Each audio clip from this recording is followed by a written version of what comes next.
And we are live. Welcome back, everybody. Okay.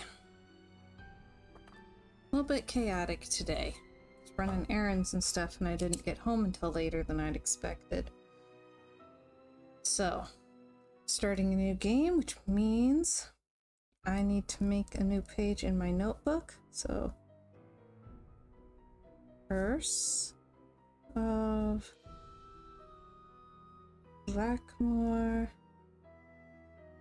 Manor. Okay. We'll probably have more notes than usual for this one. One, because I remember it being a more complicated game overall. Like, it has some more involved puzzles, lots of symbols and stuff to remember. But also, this is one that I don't have, like, memorized anymore. I used to have it memorized. I played it all the time, and I finally got to where I had it so well memorized that I no longer felt like I was getting something out of playing it. So I took a break, and now I don't remember as much. So we'll see.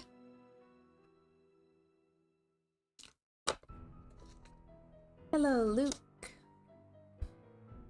I will say, I'm extra excited for this one because there's both a castle and a werewolf legend, which, like, that's two of my favorite things right there.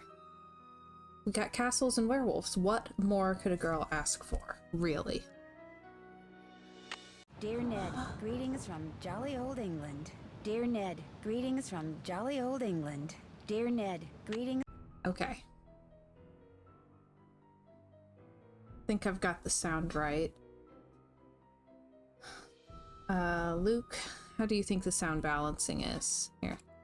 Dear Ned, greetings from jolly old England. How is it compared to me? Greetings from jolly old England. Dear I always try to get this stuff set up before the stream starts, but with this one, it's particularly hard. Well, with the Nancy Drew ones, it's hard because, like, the screen capture thing does not recognize this as a game. It's wild. I keep trying, but it keeps thinking that it's not a game. One of these days I'll open one and everything will just go completely haywire. Because, yeah, they're old. They're really old. Like, this game does not think that there should be other programs running at the same time as it. So it does not get along with the screen capture. I am speaking very badly today. Maybe we should just let Nancy do the talking and I'll sit here quietly. Welcome to my latest case, the Curse of Blackmoor Manor. To start, choose Junior or Senior Detective. If you're new to adventure games or need some help, choose Gameplay Overview. I'm really excited. It's been so long since I played this one, and it has some of the best locations. Alright, enjoy your lurk, chiller. Gobble gobble. I'm aware that it's waddle waddle, but I still think the gobble gobble. Alright. I keep saying slightly wrong words, like I'm feeling very tongue-tied. Alright. Then he gobbled away, gobble gobble. Alright. So, Junior Detective, because I absolutely refuse to do the without help version. No.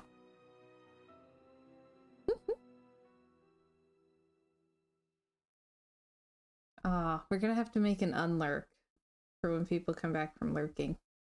We'll have to come up with something silly. Dear Ned, greetings from jolly old England. Although right now I'm not so sure about the jolly part. That's because I'm on my way to Blackmoor Manor, where the daughter of one of our neighbors is living. The daughter, whose name is Linda, recently married Hugh Penbelin, a British diplomat. Hugh travels a lot, so the only people at the manor with Linda are Hugh's aunt, Mrs. Drake, and Hugh's 12-year-old daughter, Jane. The thing is, Ever since Linda moved into the manor, her health has gone downhill. She's practically bedridden, and no one seems to know why. Her mother is convinced something is terribly wrong and wants me to find out what. So here I am, about to be dropped off at a huge centuries-old mansion in the middle of a dark, foggy moor. I can't tell whether the butterflies in my stomach are because I'm excited or just a tad creeped out. Talk to you soon. I hope. Nancy. Night, miss. Good luck. I would love to stay at a centuries-old mansion in the middle of a moor. Sounds like just the right kind of creepy. Hey, Trumpet! Welcome, welcome! Yep, it's the late day and a little bit of a late start, but we are here. Gosh, I love that front door. Nancy. Who's there? Hello? Whoa.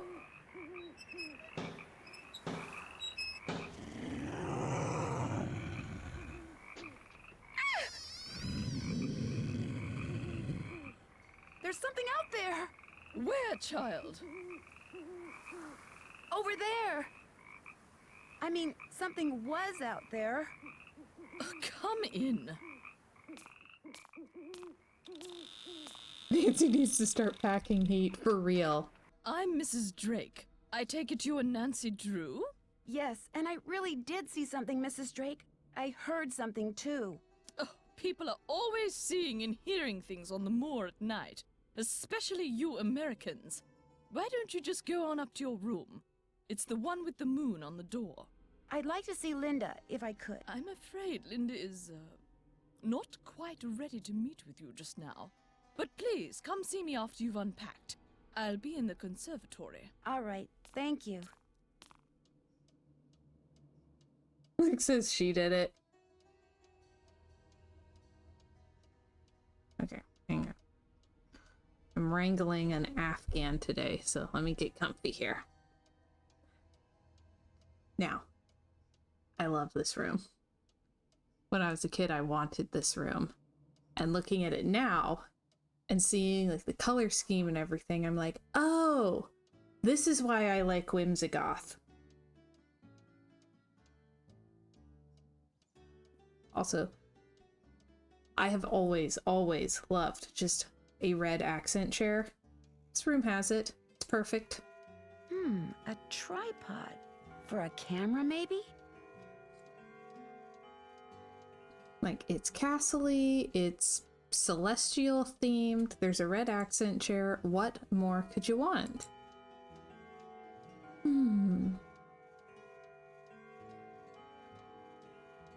wonder why there's just like random Egyptian art. I mean, it's cool, it's just a little random. Ugh.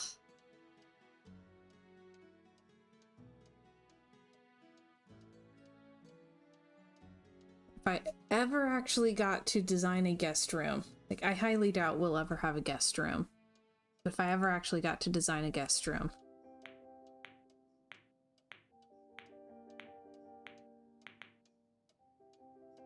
could do like a fancy Whimsigoth one. We could do a Whimsigoth one.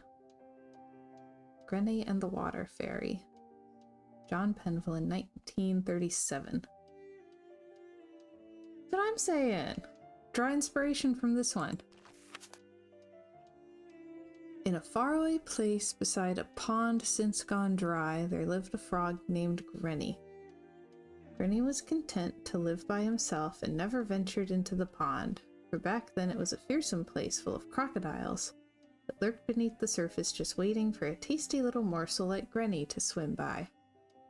I love the little drawings. But one day a beautiful princess appeared on the other side of the pond. Like Grenny, she was by herself, for she had been unfairly banished from her father's kingdom. Sometimes at night, Grenny could hear her singing sad songs and talking to herself out of loneliness. He longed to swim across the pond so they could keep each other company, but he knew the crocodiles would eat him if he tried. So he sat on the shore, croaking mournfully in the moonlight all alone. Aww. Then one day a kind-hearted water fairy appeared in the mist above the swamp. Her outfit is quite the vibe.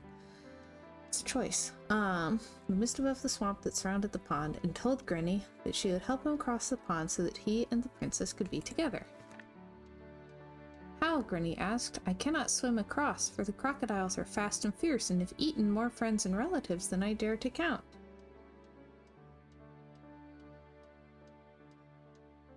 You will not have to swim, the water fairy replied, and I shall make a path for you. Don't forget, crocodiles tend to hide in the middle of the pond and near trees, and they hate boats. Also, definitely need to write this bit down. So, water.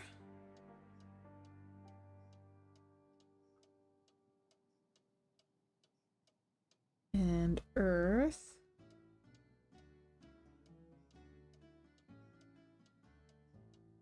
Fire.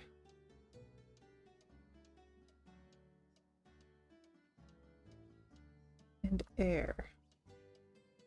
Okay.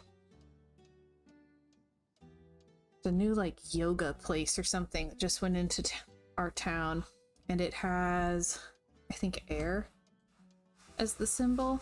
When we drove past and saw the sign, it's like, I know that one. I know that. That was in Nancy Drew. Okay. Crocodiles tend to hide in the middle of the pond and near trees, and they hate boats. With that, a lily pad suddenly appeared in the pond in front of Granny. Although he was still afraid, he summoned his courage and hopped onto it. Then another lily pad appeared, and after that another, then another. Granny leapt from one to the next, his tiny heart pounding in his chest, until at long last he leapt from the last lily pad onto the dock where the princess sat. She was delighted to see the little frog, and when she realized that Granny had made the perilous journey across the pond just to be with her, she smiled for the first time since her banishment. Aww. So grateful was she for Granny's company that she gave the water fairy a gift, a bright red key which the water fairy soon put to use. And all three lived happily ever after. Okay, so that's clues. That's a whole book of clues.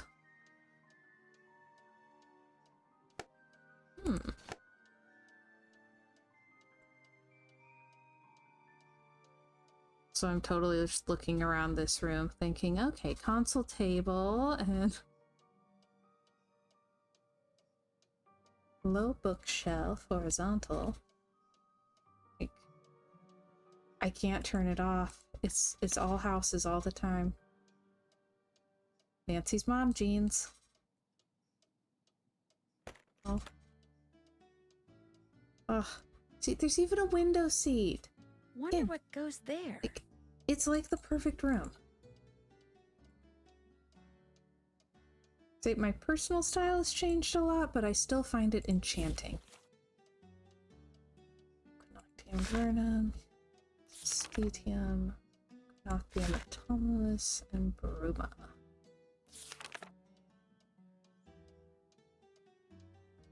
Alright. I think that's about all we can look at for now.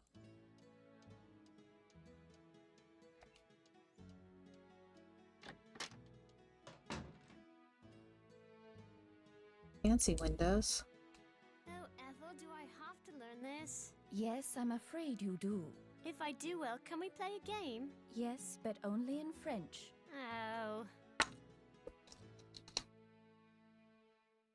I would not be willing to play a game in French yet. Cute gargoyle. I like it. Oh, forget it. Stay in Italy as long as you want then. Some kind of husband you're proving to be. It's not all in my head. Don't bother. Ouch. Trouble in Paradise much? Hang on. Let's see. Talk to Linda ASAP. And find Mrs. Drake in the conservatory. Should we go speak to Linda first? We'll try it. She sounds grumpy. What? Why is like all of her furniture covered with sheets? It's a nice room otherwise.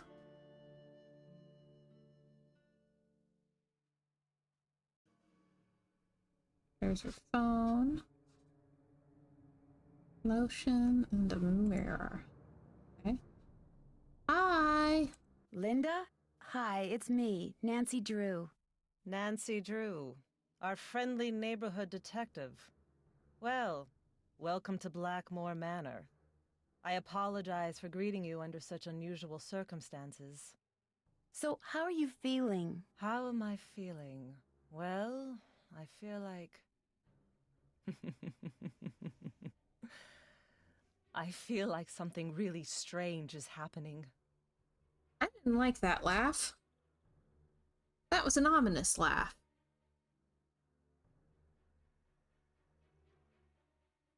Could you be more specific? Could I be more specific? Ah, the ace detective is grilling me for details. I'm tired all the time, my mouth is dry, my vision is blurry, but that's not important. Here's what's important, Nancy. There are some doors that should never be opened. There are some doors that hold secrets which must never be known.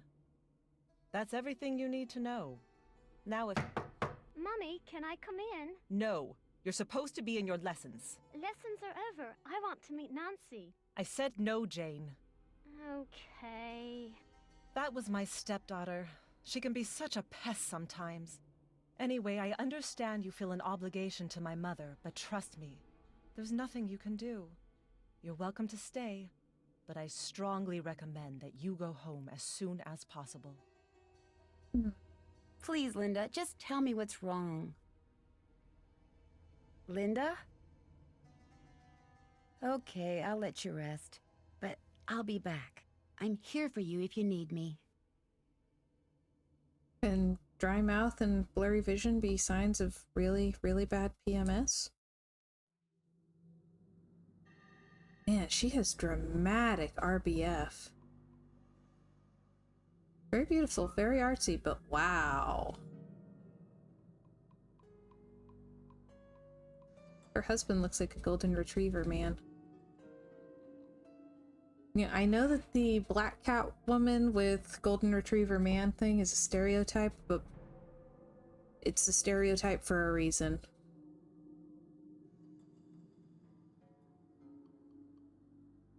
Ooh. I like that really tall mantle with the candles on it. That's fun.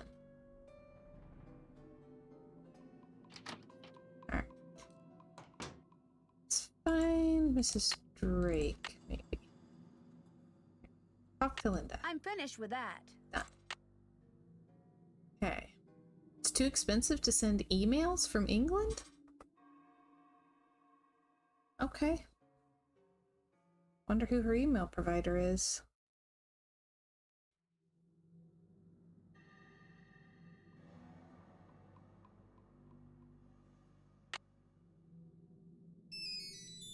There goes my cell phone. Oh. Hello? Hi, Nancy.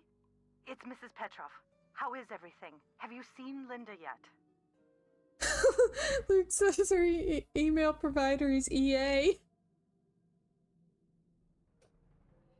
Accurate. Yes. Trumpet says long distance emails are free nights and weekends. See, she can make calls, but she can't send emails? What? Literally speaking, no, but I did talk to her. Not that she told me anything. I'm just about at my wit's end. I've never known her to act like this. The last doctor that examined her said that aside from a little dry skin, which is not unusual for her, she was perfectly fine. Well, we saw her lotion, so she's doing something about the dry skin. Why is she hiding behind that curtain? I have no idea. When I was out there last week, I got fed up and pulled the curtain back. She threw a fit, but otherwise she looked absolutely normal. A little pale, perhaps, but who wouldn't be pale, cooped up like that? Something has changed her. Something in that house. Hugh is just as bewildered and upset by her behavior as I am. Please get to the bottom of this, Nancy. You're our last hope. Can I just say I love the whole trope of like the whole genre of like young woman marries into like old family with spooky old house and there's something wrong in the house. Luke says, help us, Nancy Wong Kenobi.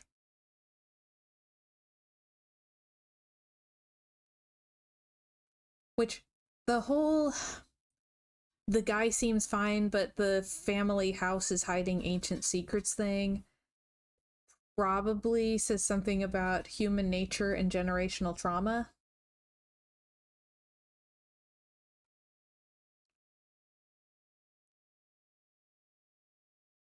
I bet I could write an essay about that. Okay, anyway. Where is Hugh? Where is Hugh? He was called to Rome. As a diplomat, he's always being called out of the country without warning and without any say in the matter. He'd much rather be there with Linda, although... Although what? It's just that Hugh said it hasn't been very easy for him to talk to her lately. Whenever he calls, which is at least once a day, Linda always seems to fly off the handle for no reason, which doesn't make sense. Linda has always been extremely level-headed and even-tempered. She never gets angry. At least she didn't used to. Who exactly is Mrs. Drake? She's Hugh's aunt. She's taken care of Blackmoor Manor ever since her brother died. He was Hugh's father. She's a bit of a character. In what way? The way she spends all her time in that conservatory, slouching around, trowel in hand, murmuring to herself. You'd think she was burying something. Or somebody. Goodbye, Mrs. Petroff. Goodbye, Nancy. Oh, one more thing. My niece is on call and her husband's out of town, and I told her I'd go over there and babysit if she had to work. So if you call and I don't answer, that's why. Bye. Let's see. Okay. Dear valued customer, just a reminder that your current phone plan does not allow for the sending or receiving of emails outside the continental United States. Hopefully your decision not to upgrade to a more flexible, albeit somewhat more expensive plan has not caused you too much inconvenience. Sincerely, customer service Fleesome Phone Co. Oh gosh. Okay, let's see. Alright, Bess and George are at sailing camp. No digital devices allowed, so we can't call them. But Frank and Joe are available if we want to call them. I think. Oh. They're not on the list.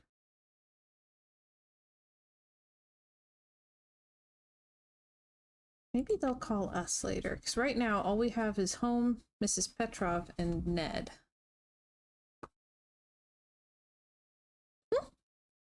Luke says, Fleesome. My guess was better than I expected. Ooh. Alright, let's find the conservatory and Mrs. Drake. Those are some very yellow curtains.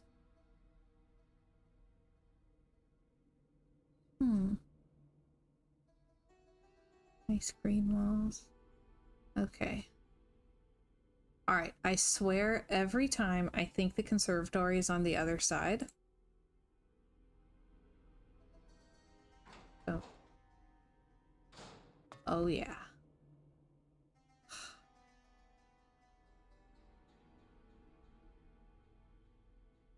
Okay. Seriously though, this is like... What is this? A 3 or 4 story room? Just for plants? I'm there. 2.5 or 3 stories.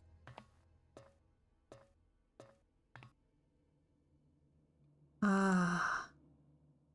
Looks like John Pendleton may have developed some of the plants that are in here himself. Ooh. Amateur Plant Hybridizers Association. John Pendleton, 1912.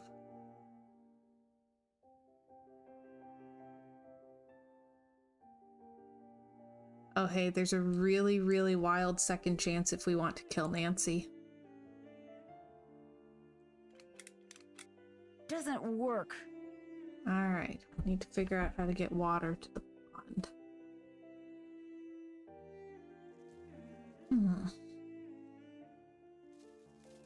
It does not involve frogs. You want to kill Nancy? A carnivorous plant. Cool. Okay. I think... Do we have to wait for that? That's probably not a good idea.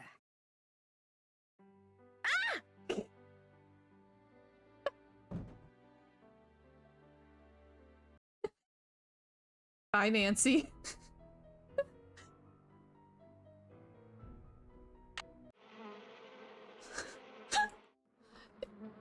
Like, they put that in the game. On purpose. All settled in?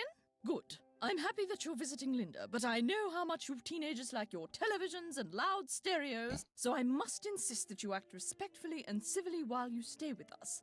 Since my nephew Hugh is away on business, I am in charge of this household. And if there's one thing I cannot stand, it's noise. Hugh's daughter Jane is staying with us and would very much like to meet you, but please try not to distract her. She has her studies and mustn't be disturbed during her lessons. Is anyone else staying here? We do not have any permanent house staff, if that's what you mean. The Penvillans have always been self-reliant. We get on quite well without being continuously mollycoddled by a squadron of insipid, gossiping ne'er-do-wells. Now, we do have two other house guests, a Mr. Nigel Mukherjee, who is researching the Penvillan family history in the library, and Ethel Bossany, Jane's tutor.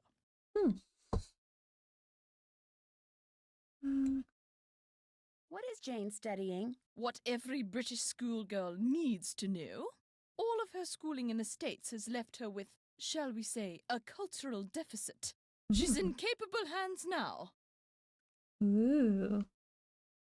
Do you know why Linda refuses to let anyone see her? I don't know, and the doctors don't know. No one seems to know anything.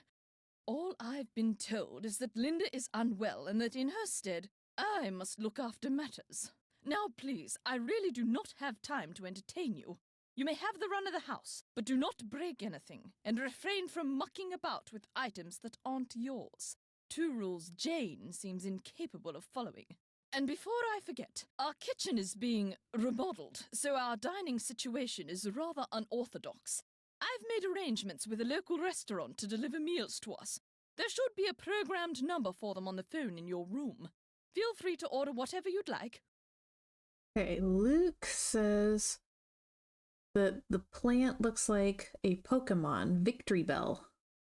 I have never seen Victory Bell. Luke says maybe we should feed her to the Victory Bell. She'd probably like it. She likes plants. She'd probably feel like it was a fitting end to nourish her plant as she goes. I'm concerned about that thing I saw outside. It was purely your imagination, unless you saw a stray dog. But I will not countenance any histrionics about this issue. We have enough to worry about with Linda. And please do not get any ideas about going outside to investigate. I do not want you tracking mud all over this house. Alrighty then. Goodbye. Good evening. It's like, we're on the moors and we're not allowed to go outside? But it's nice and spooky. Do you have allergies, Mrs. Drake?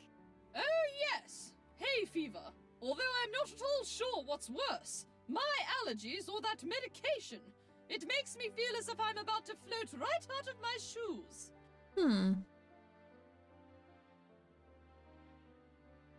Her name's Letitia.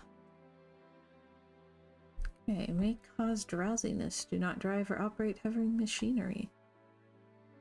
Who's hungry?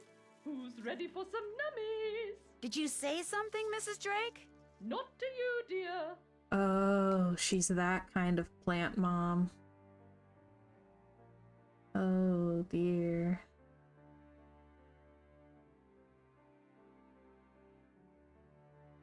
Alrighty then.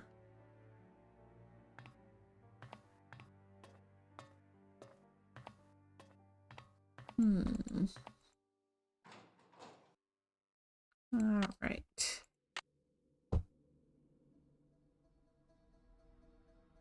Let's see. I'm check. Check. I'm finished with that. So many plants everywhere. I'm loving it. Bridget Penvellin, sponsor of the Essex Cricket Club, 1751. Wonder what happened in there. Please stay out of the kitchen until the fire damage is repaired. Oh, my guess would be Jane. I could be wrong, but I'm guessing Jane. I know that painting. Okay. Hey, Boomer. Welcome, welcome. How you doing? Luke told me that you were streaming House Flipper. I was out and about and couldn't watch. I was very disappointed. Okay. Also, we found another adorable gargoyle. It's not as cute as the one upstairs, but it's pretty cute. What time is it?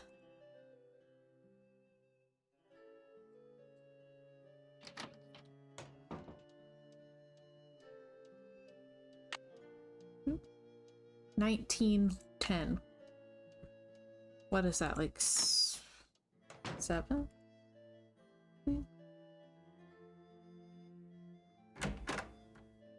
Hello? Hi, you must be Nancy. I'm so pleased you're here. I'm Jane. I know you've come to visit my stepmom, but I'd love it if you could pop by whenever you get the chance. Oh, we'll have such fun. Let's play a game. Why does Jane remind me of Brad Dourif?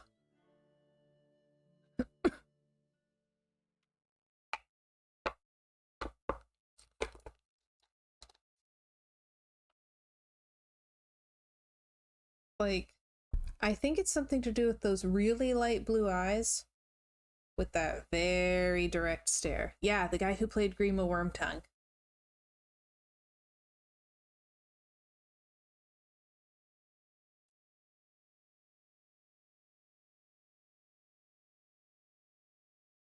Sure, Jane. What would you like to play? Let's play this card game I found in your room. Actually, it's Bridget's room. I mean, it used to be her room. I mean, she died like 300 years ago. You can see a painting of her in the Great Hall. She's the one with the telescope. Okay, so you have to match up a pair of constellations. I made all the matches in 40 tries. Try to beat my record. Robert says she'll totally kill you if you link to Tamana without her. Yes! Thank you! Savadro is always my, like, go-to reference for Brad Dourif, but Grima Wormtongue is the one that everyone always knows. Like, he was one of my first favorite actors because I was so impressed with how he played Savadro.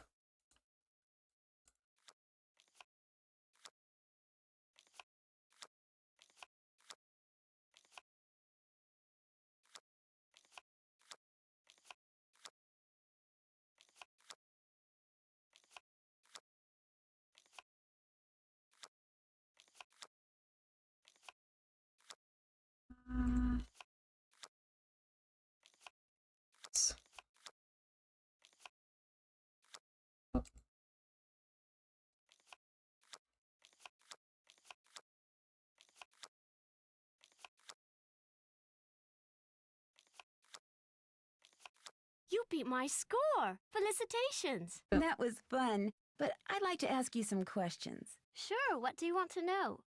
About Mummy? I mean, Linda. I do hope you'll help. She's been a bit out of sorts lately. Didn't they, like, just get married? She's already calling her Mummy?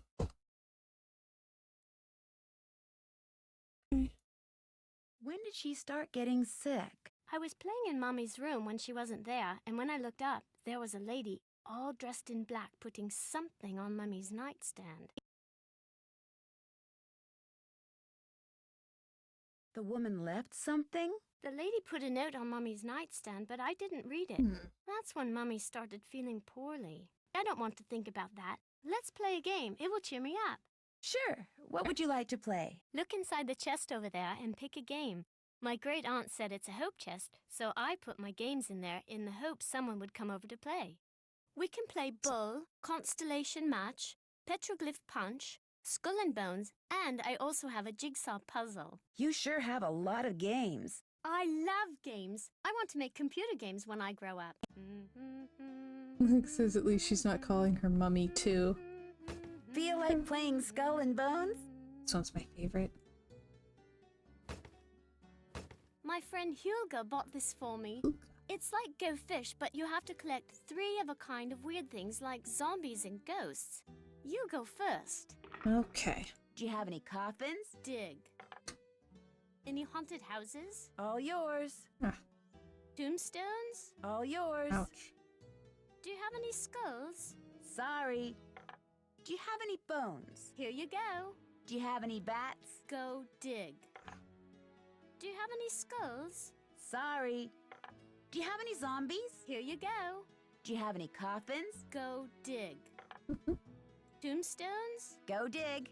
Do you have any spiders? Dig. Your witches, please? Get out your shovel. Boomer says on iPad and heating pad. A classic combination. Name a more iconic duo. Do you have any ghosts? Here you go. Ooh, That's a match. nice. Do you have any zombies? Dig. Tombstones? You're going to have to go dig. We know she has Do witches. you have any witches? Here you go. Do you have any bones? Here you go. I got a match. Do you have any coffins? Go dig. Tombstones? You're going to have to go Ooh, dig. she took one of my haunted Do you houses. have any haunted houses? Here you go. I There got a we go. match. Do you have any bats? Go dig. Hmm. Do you have any spiders? All yours. She got a You match. got a match. Good for you. Tombstones? Go dig. She's really after those Do you have any tombstones. zombies? Go dig. Tombstones? Go dig. A match? Really wants You're those doing tombstones. Do you have any bats? Here you go. That's a match. Do you have any witches? Sorry. That's a match. Do you have any skulls? Go dig. You got a match. Good for Hmm. you. Do you have any coffins? Nada. That's a match. There we Do go. you have any zombies? I win. She's so You're gleeful about beating the good, 12-year-old. Nancy. Nancy's 19 and she is gleeful about beating this 12-year-old at Go Fish. I mean, I would be too, but still. Let's see. The lady in black you saw in Linda's room. Did she look like anyone you know? Like I said before, I couldn't really see her face, but she was kind of dressed like the lady in the Great Hall. Which lady? Eleanor. I know it sounds weird, that's why I didn't want to tell anyone. It's too creepy. Sometimes I wonder if I just dreamed it all up. Mrs. Drake is always saying I have a rampant imagination. Luke says, better luck next time, small fry. Boomer says, teens. Mm-hmm. Oh, she's technically a tween. Gosh, being a tween was awful.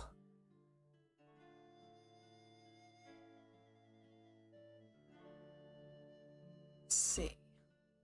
Wrong. Have you ever seen anything strange outside? Once I saw my Uncle Roger's toupee fly off during a windstorm. Talk about freaky. I mean, have you seen a strange animal outside? No, but I have heard weird noises like this. Howling. But not like a dog howling, more like something human. I don't want to think about that. It's scary enough having to live in this gloomy place. I should get going. Au revoir.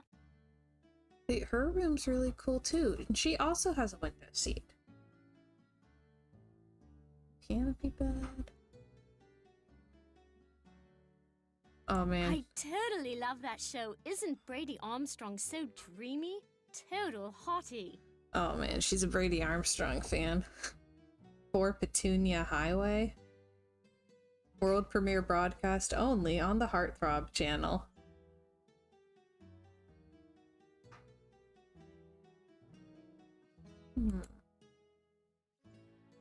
You had a guinea pig? Yes, but it died.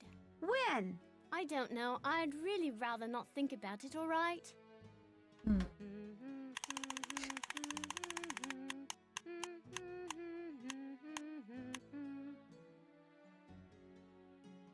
Looks like you're learning some interesting stuff. Bet you wouldn't say that if you were the one who had to learn it. Since from 6 to 1400 hours. Bridget Penvillin, biography, interest.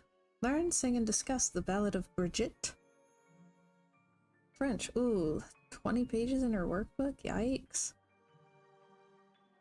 Present, simple, past, and future verb conjugations. Être, aimer, avoir, finir, dire. There? Yeah. I don't know that one. French history, 18th century. Latin, second declension nouns. Oh, yikes. History of the Roman Colosseum. That one's fun. Science, gravity and the weight of objects, winter star constellations, northern hemisphere. Math, oh gosh, geometry and algebra. She is 12. Yike. English, read and discuss A Tale of Two Cities by Charles Dickens. Write 2 analyses of characters from Dickens' book. Not my preferred classic, just I'll say that. Art projects, draw Bridget's favorite star constellations, draw in color, most favorite character and least favorite character from Dickens' book. Create an illustration for the Ballad of Bridget.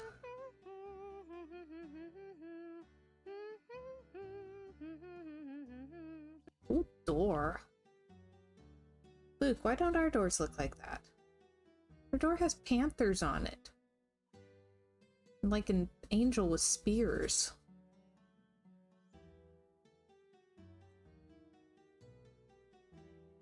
That was written by Charles Penvillin way back in like the 1500s. When I read it, it seemed really familiar, you know?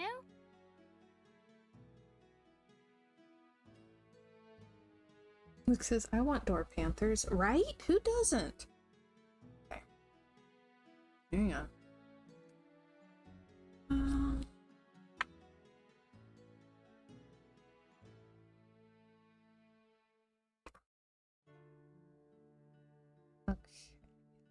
As the moon rises upon thee, fear not, but draw upon the strength of absent friends and toast to their memories and happiness and wonder. With the stalwart heart of a knight, let charity be thy guiding angel. Stay firm in knowledge as a dedicated geometer, and fear not the ravages of Father Time. For, dear child, as you learn the lessons of folly, the secrets of this world shall dawn in thy soul.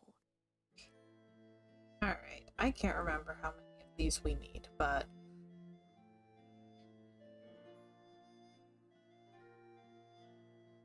Oh. Probably. Enunciation. Enunciation says, I don't want to learn the lessons of folly, at least my folly, but tis.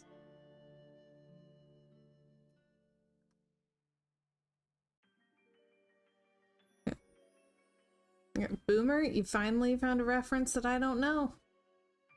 Congrats, you stumped the chump.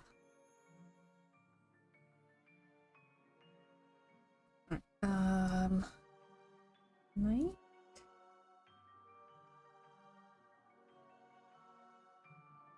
Charity? Angel?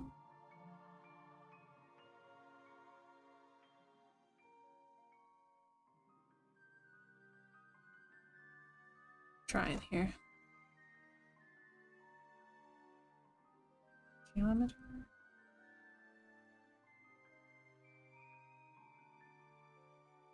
Robert Time.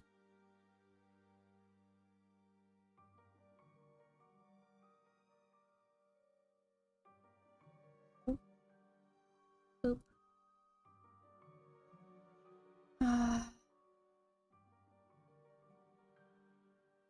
Folly.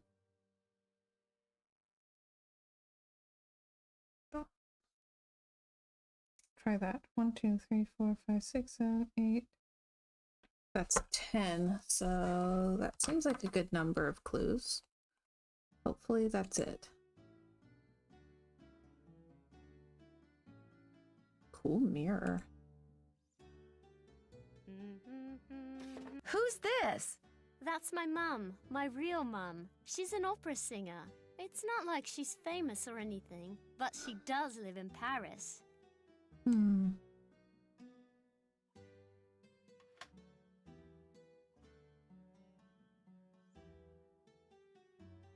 What is this book? Don't know really. Ethel gave it to me. She said it belonged to my grandfather. Do you think Brady Armstrong is cute? No.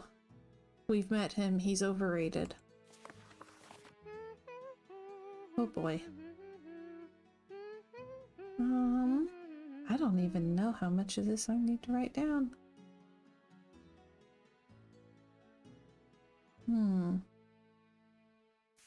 Oh dear.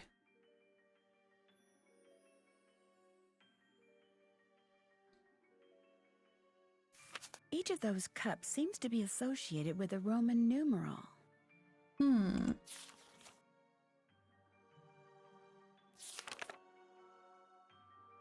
Oh boy.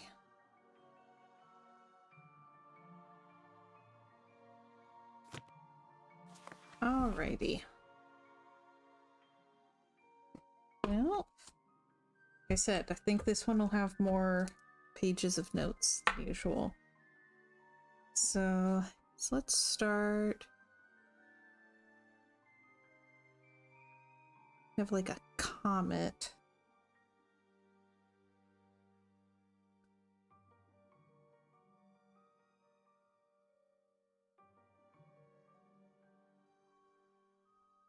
There we go, comet. Very cute. And then on this side of it is a moon, and on this side, I think that might be Mercury?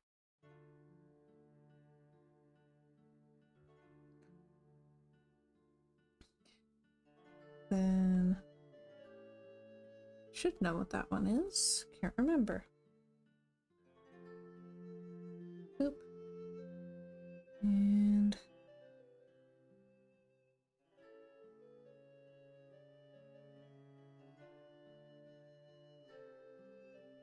okay.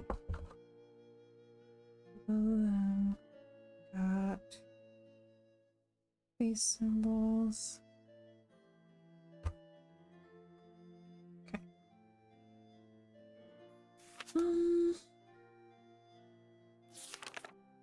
All right.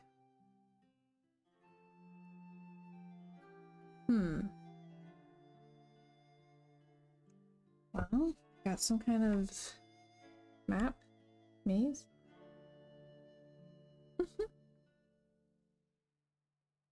Oh man, I can never use speech to text.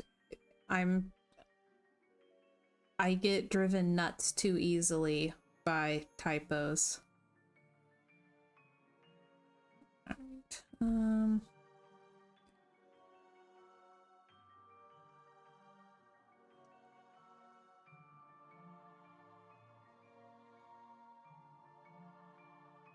okay, trying to draw this little maze.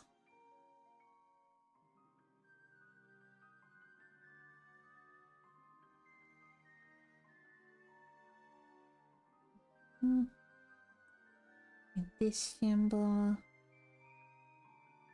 This symbol. Yeah, I'm gonna have to look up what these are so I'll know what they're doing.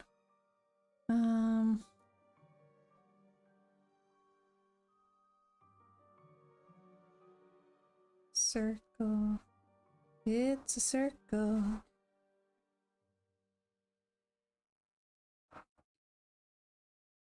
Let's see. Dragon.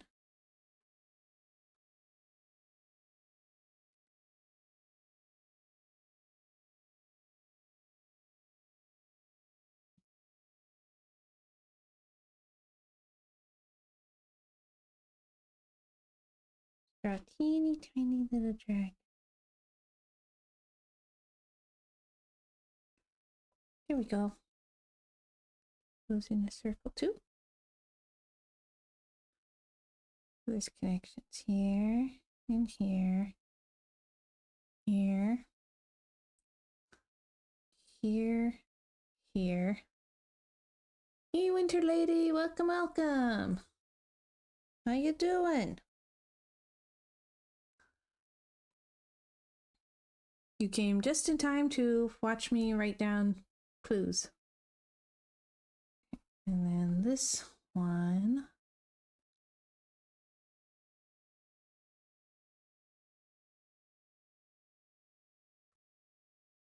So there's a cup here. Cup here. Cup here. All leading down to a cup here. This one has 5, 8. Quick says, got an ad. Apparently, OU has an esports program. We have Xbox and Switch for casual gamers. Excuse you?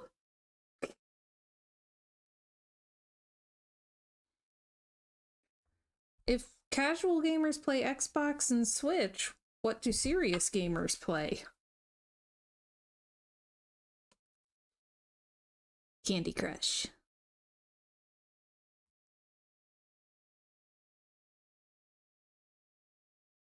Okay.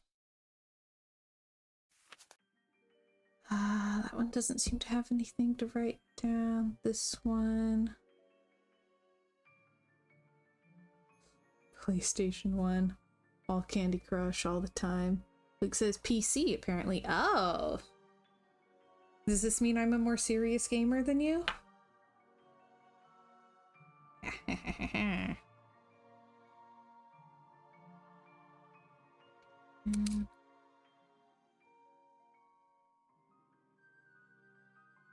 This plus this. Mercury plus Earth equals fire? According to OU, yes. Haha. Okay, this one's gonna be extra weird. So, let's see. Book. I can draw a book.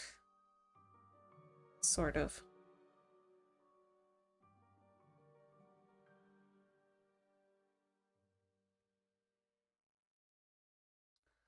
There we go. Book.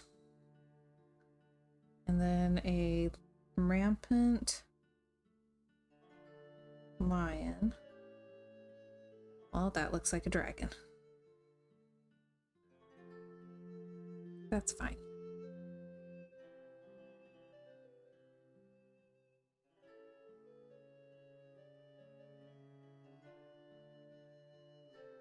I'll know what it is.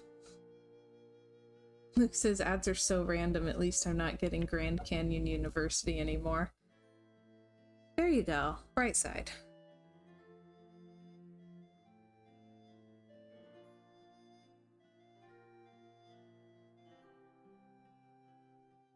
Boomer says do not jump into one of their programs without careful reflection.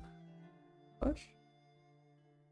And we've got like an Ouroboros kind of thing.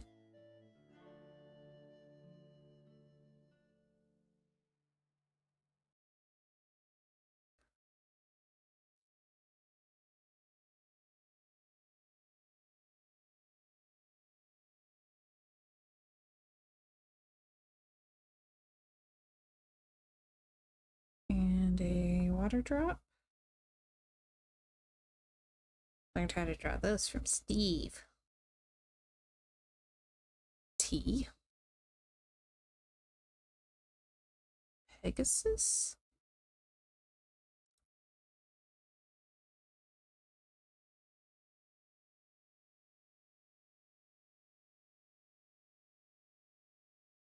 Really bad Pegasus. Wow.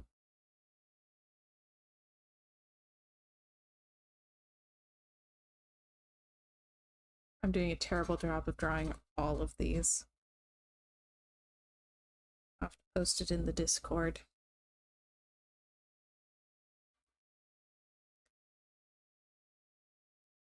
sun.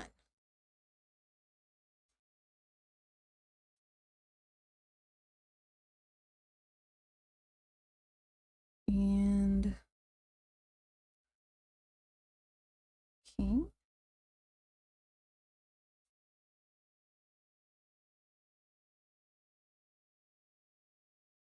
Thing and arrow.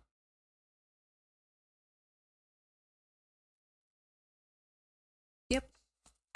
They're awful, but hopefully it'll be enough for me to remember what I'm doing.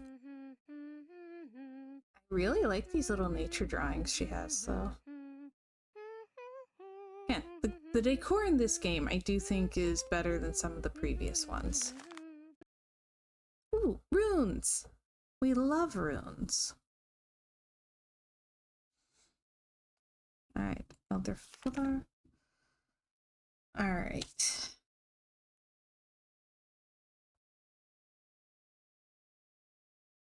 I wonder if I remember enough of them to read stuff. I don't think I do. So...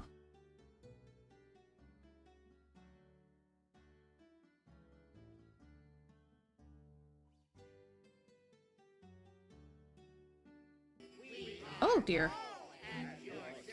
Oh my goodness. Hello, Marquee Gaming. Hey, Pip. Hello, Wanderer's Haven. Welcome, Raiders. Hi.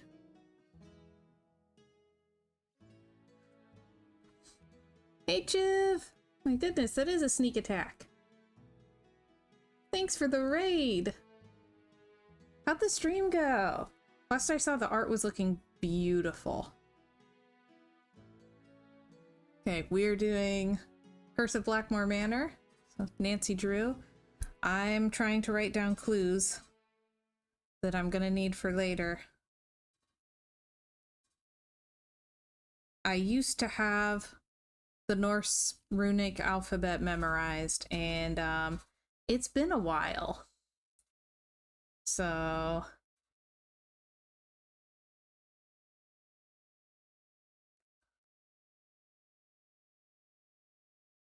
Oh my gosh, really?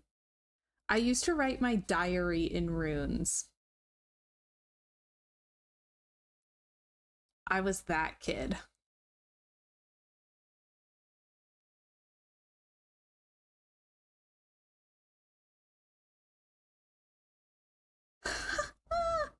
Oh my gosh! That is the most random thing possible to have in common, I think.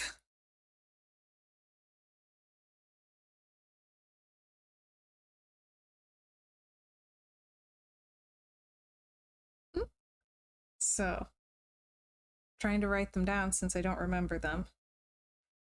And oh, I love the one for Jay. It's hard to draw, but it's really fun.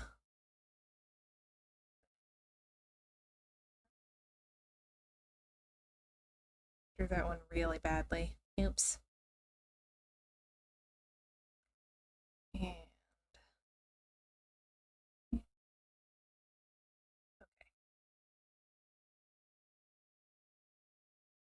So, carefully trying to write down all the information.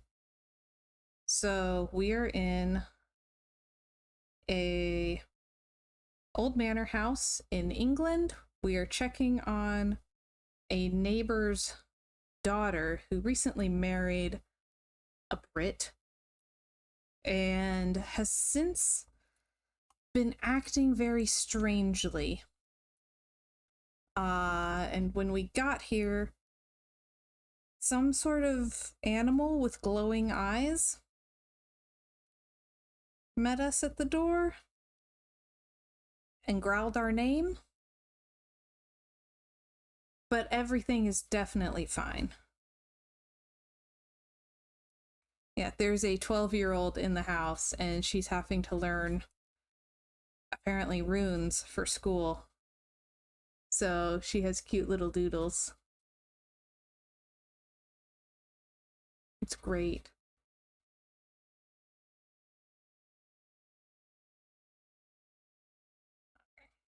It's T. E E N.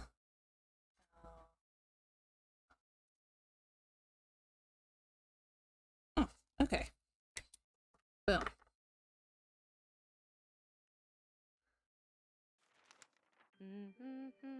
Ooh, ooh. Nigel gave that to me when I was in the library once. I think he was hoping it would scare me, but it didn't. I'm too smart to believe in that sort of stuff. Okay. So, this book.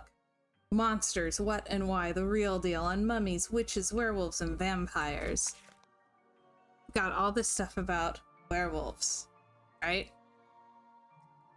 I vibed so hard with this as a kid. Like, I went nuts for this. Like, I actually really liked the way that they had this section written out. And so I went from playing this game to the library, where I found all of the, like, kids' books about the unexplained and the paranormal and werewolves and all of that. And I moved from those to the adult books about it. Until now, you know, 20 years later. Constantly on the shelf behind me, we have The Werewolf in Lore and Legend, the definitive academic work on lycanthropy. So, this started here. This is where the madness began.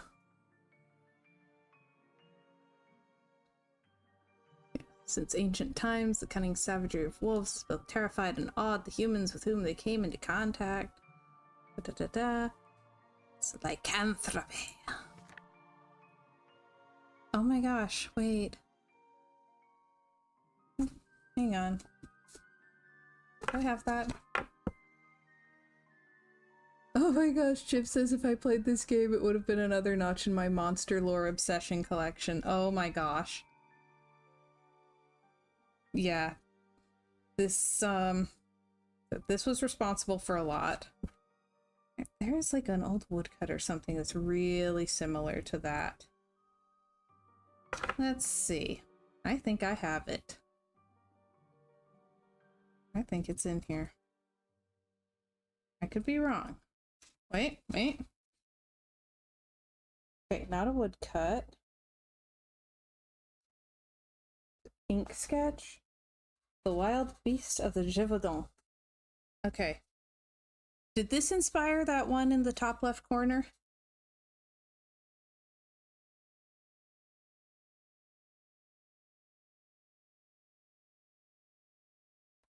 Boomer says, even a man who is pure of heart and says his prayers by night may become a wolf when the wolfsbane blooms and the moon is shining bright. Yes. Oh my gosh, Chip says my mom was super into monster and horror movies and we watched them together. I was definitely too young for most of them. My mom, absolutely obsessed with the old black and white monster movies and raised us on them. So yeah, she's the one who laid the groundwork for this.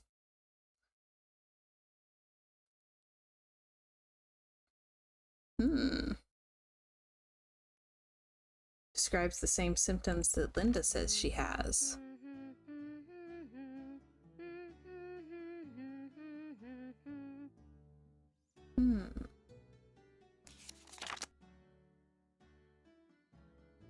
Okay.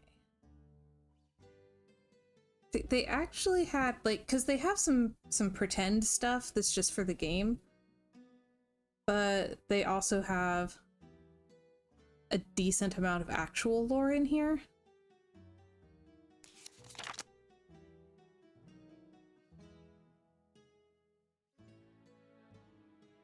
Boomers. Oh, the even a man who's pure of heart thing? The Wolf Man. Was it 1930? 1931? The Lon Chaney Wolfman.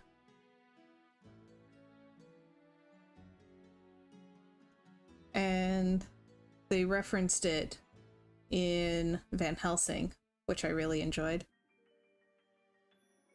And see, this I thought was really interesting too, that there are were creatures in so many different mythologies, but it's always whatever the like apex predator in the area is.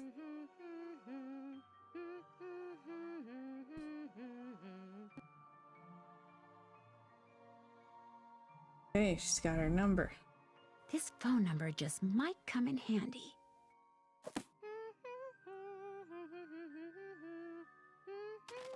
I'll come back and read that off stream because I want to bask in it. I used that to make cakes for Lulu the parrot. That's why the ingredients are so nasty. Like, I would eat mealworms. Aren't you glad we don't have to use that thing to cook our food? I saw the kitchen. What happened to it? I guess you could say I happened to it, but it was Ethel's fault. She inspired me to study the oxidation rates of different kinds of cookie doughs. Only my snickerdoodle experiment got away from me. Alrighty. I can't remember what's safe for the parrot to eat, and I don't really want to murder the parrot, so we'll come back to that. That's my family tree. Ask me anything about anyone. Go on, ask me. Oh gosh, there's so many. I don't know if we want to go through all of them this time. Tell me about Randolph. Randolph the Red, so named for his bright red hair, was considered a hero at the Battle of Poitiers. For his heroism, King Edward III awarded him with the lands in the region called Penvelin. That's how we got our name.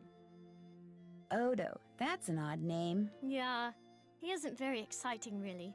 Like farming and cows. His son Milo is much more interesting.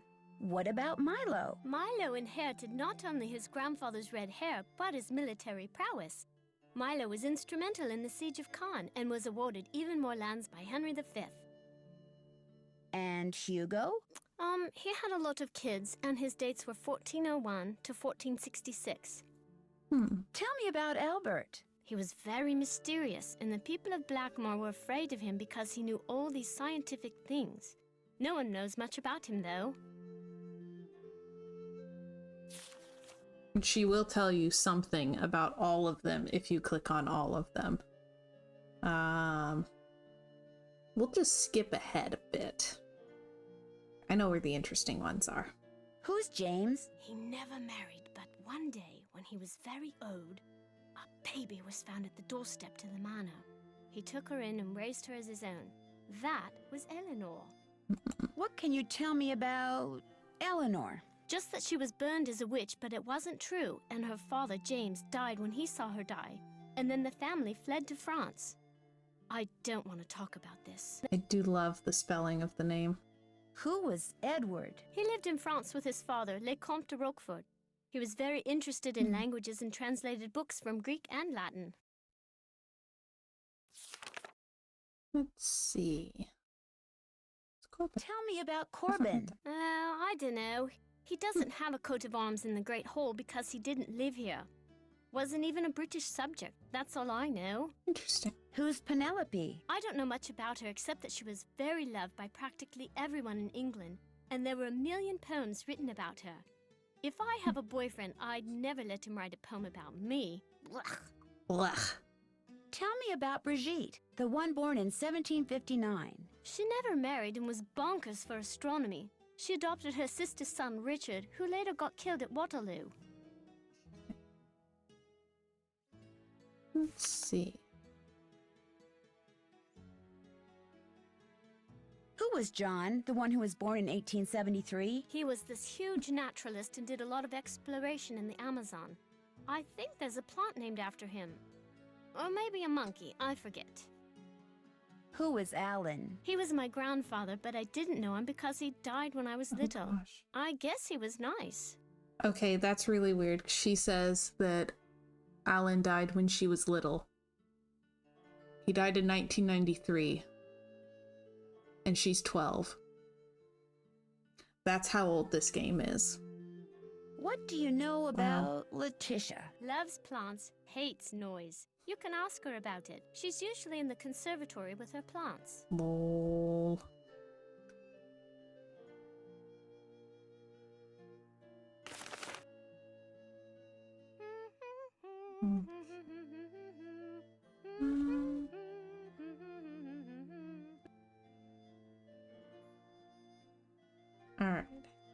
That's decent exploration.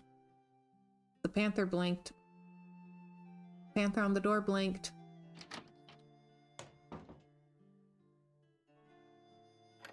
I need the key.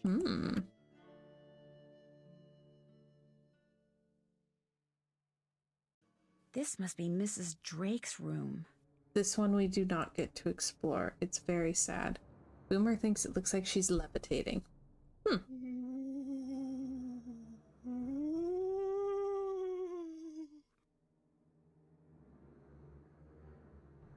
I need the key. I need the key.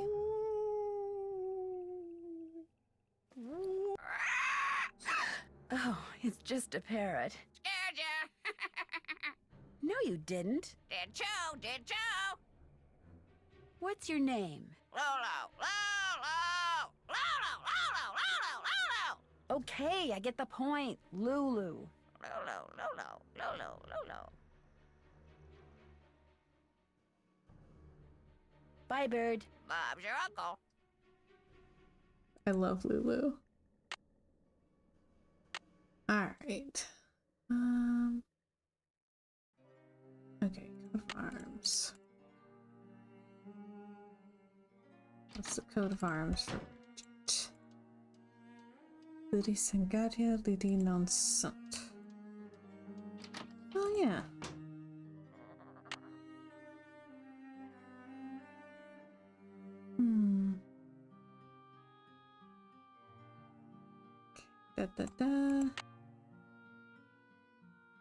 Look at her coat of arms. It might help me figure out how to open that weird little box. Does it? I didn't remember that part. Ask Linda about the lady in black. Probably too late at night. Oh, we can go in. Sweet. I'm sorry to bother you again, but Jane told me about the lady in black. What lady in black? Jane never said anything to me about a lady in black. That kid is so weird. I just don't get her. Did you receive a note or something that's upset you? I did receive something. But it's none of your concern. You can't help me, and that's that. I'm sorry. Linda, you have to give me a chance. Everyone is so worried about you. If you just tell me what's happened, maybe I could help. Linda, I made a promise to your mother, and I plan to keep it. I'm here for you when you need me.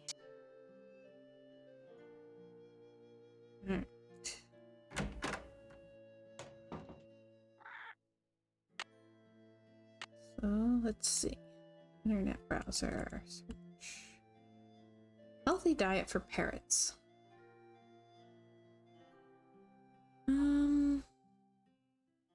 Oh, beans are okay.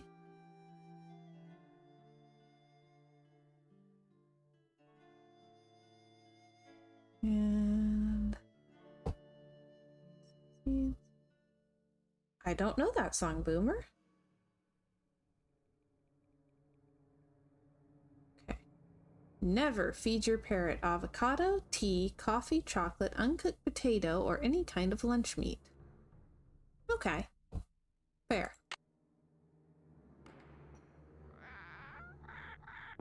She's probably sleeping. All right, fine. It's late. Whatever. Trying to remember where to find the different keys for all the locks that are everywhere. Oh, we got zodiac and planetary symbols. Ah, it is Mercury. Oh. Okay.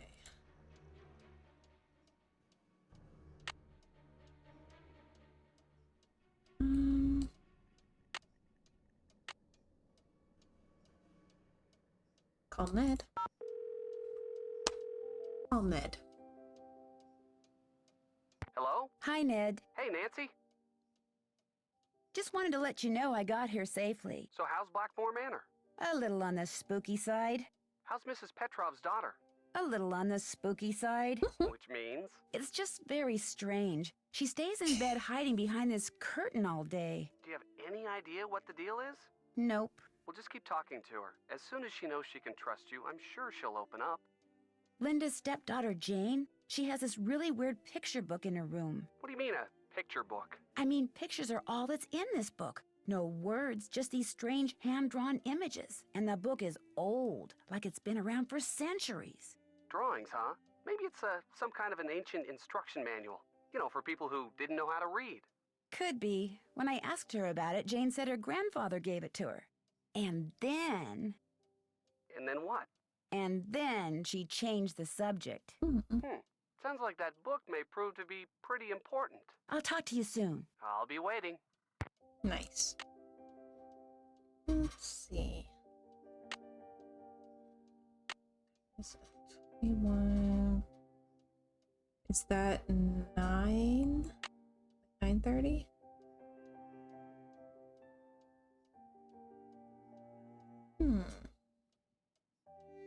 Oh, bad coming. Left my colored pencils across the room. Alright.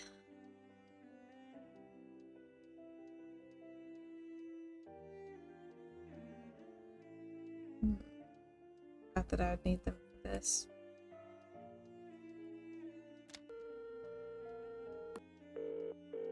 Cook. Let's try. Boar's Head Pub, this is Tommy. Hi, this is Nancy Drew. I'm supposed to call you if I want some food. Right. Nancy Drew, out at the old Blackmoor Manor, are you? Coo, you must be Hank Marvin up there. Pity about your kitchen, but we'll fix you up for some Bexin posh. Just tell me what you'd like. Okay. What do you have? We've got some loop-de-loop, bangers and mash, a real fine pinky and perky, and a delicious dog's eye, me fork and knife, just rubber-ducked. Hello? Could you repeat that? Sure, we've got some loop-de-loop, bangers and mash, pinky and perky, and a dog's eye, and they're all Robin Hood. Let's see. What should we order? I mean, Bangers and Mash is classic, but Dog's Eye has the weirdest name.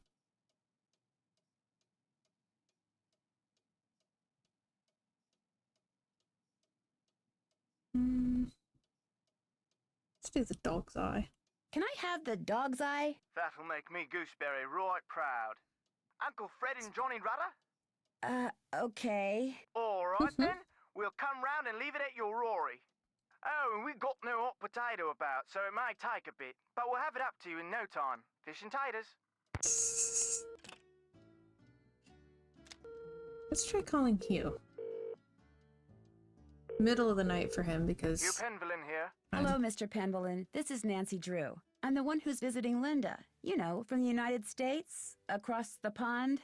Yes, of course. Are you at Blackmoor? Yes, I am, and I've talked to Linda. Good for you, because frankly, that's something I've been quite unable to do lately. These temper tantrums of hers make rational discourse well nigh impossible. If says Bangers and Mash is actually sounding pretty good. I mean, most of those meals do sound very hot. Like, they'd be very warm and comforting. Which makes sense given how frequently it is cold in Britain.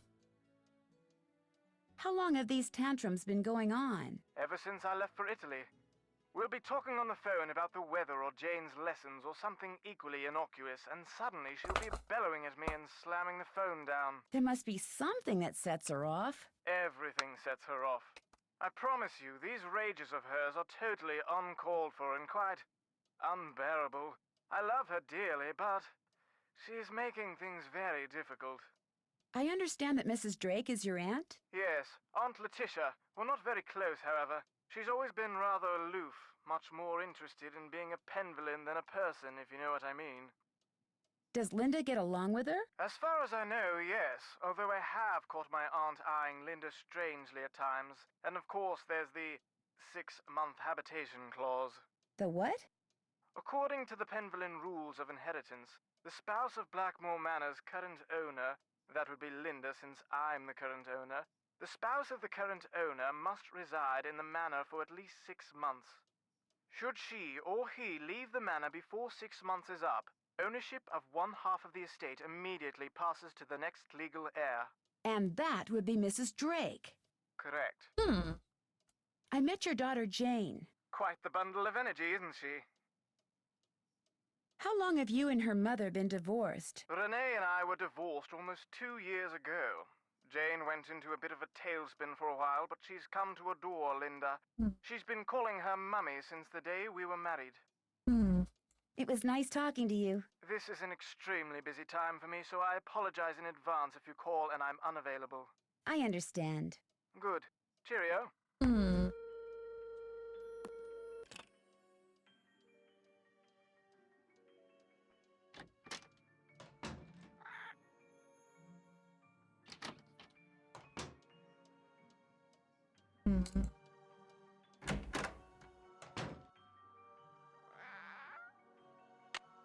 Let's see.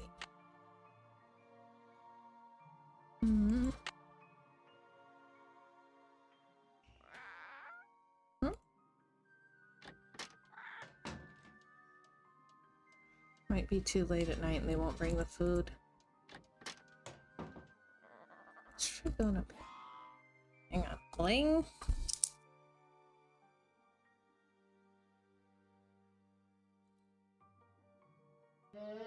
Whoop.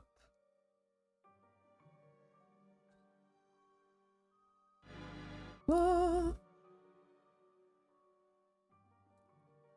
So much straight down. Ba-ding.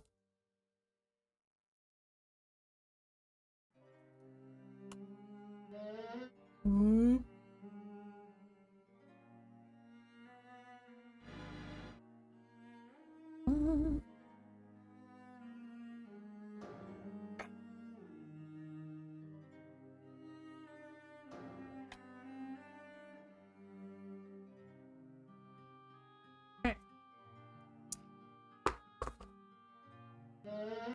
Okay, that one's whoop. That one's bling. Ba-ding. Ah. Okay.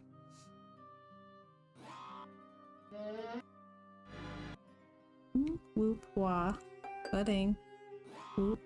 What? Wrong one. Okay. Bling. Whoop. Wah. Ba-ding. Whoop. Wah. Bang. Bang. Haha! Ain't that great?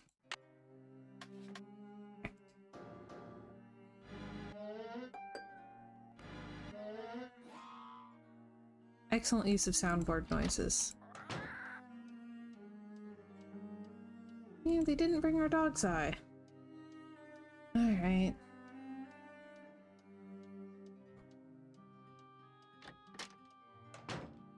Maybe you can't- whoops! Maybe you can't do anything else after you order. Maybe calling Hugh messed it up.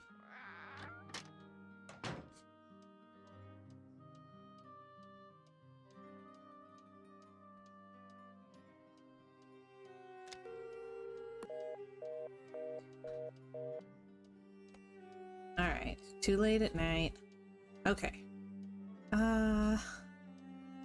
Oh, let's go talk to the parrot real quick. Oh, alright, well, hi-bye, chiller. Hello. How good are you at giving hints? Tell your troubles to Lulu. Bye, Bird. Don't leave me. I love you. The time has come for closing books. Okay, Nigel's gone home for the night, and his desktop is himself. Nigel, I'm very intrigued by what you've learned so far at Blackmoor. Good work. I can definitely see this as a bestseller if you deliver the goods, or should I say goodies? Oh, golly. Oh, alright. Columns in the Great Hall are most curious, each one representing a Greek deity, and each one missing some minute detail. Although the columns appear to have been built around the same time, careful examination shows that they have been constructed over a period of several hundred years.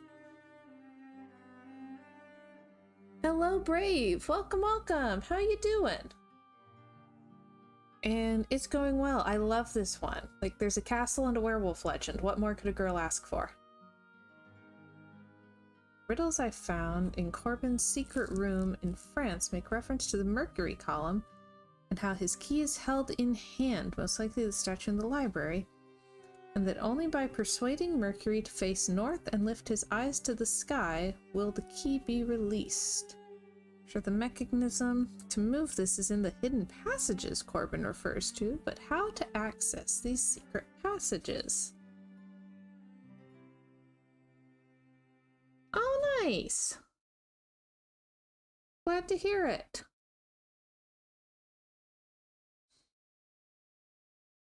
Oh.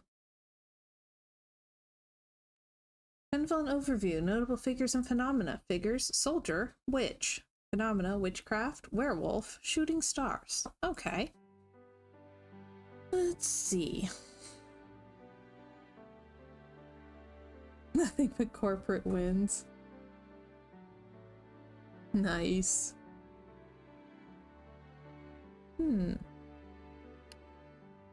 Need more info. Oh! Albert, son of Hugo, Milo's son, studied alchemy, used a dragon to symbolize the Athenor forge that he apparently built, but he didn't say where he built it, and I cannot find it. Oh my gosh, Brave says I felt good for comforting a child who was scared of an animation in the museum she called the Shadow Man. Aww! Little kid? Mid-1500s, Ruth Bossany. That's the same name as Jane's tutor. Mentioned as an employee at Blackmoor. Duties oddly unspecified.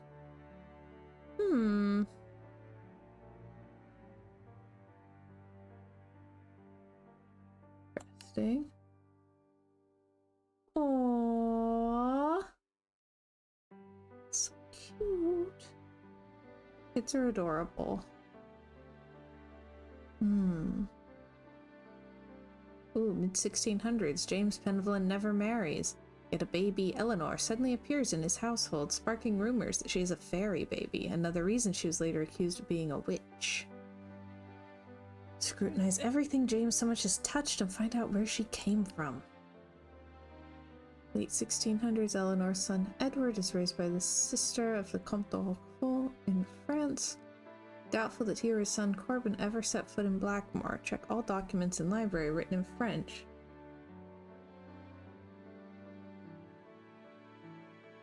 Aww. Ooh, in 1775, Philippe's daughter Penelope commissioned artisan Jacques de Vaucanson?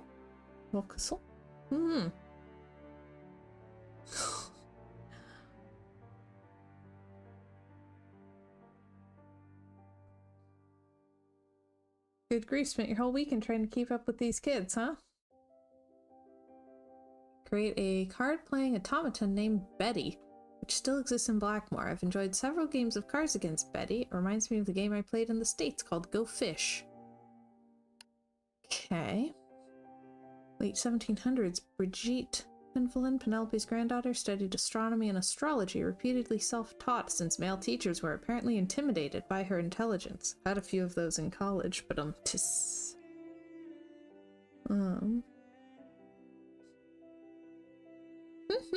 Locate the notebook she refers to in the letter to her sister.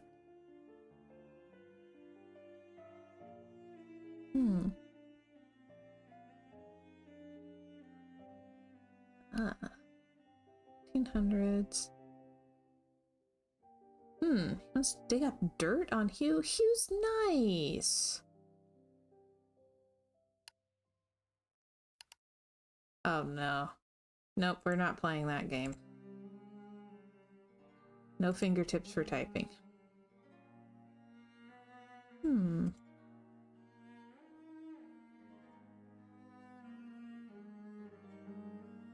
want a library.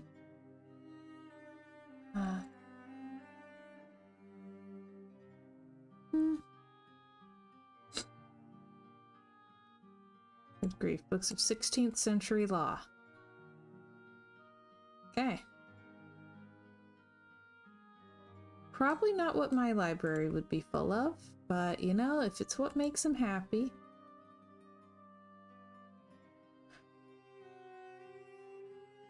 I wonder who Alan is. That would be the grandpa. Okay.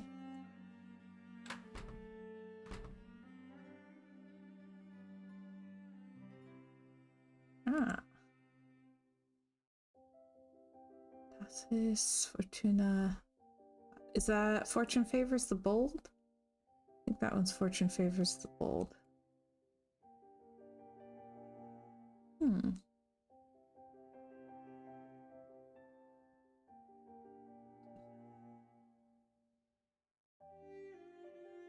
Oh, hey, there's Lulu.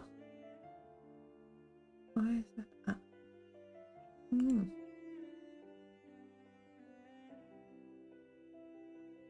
Alright, hang on. There's one that's the best one.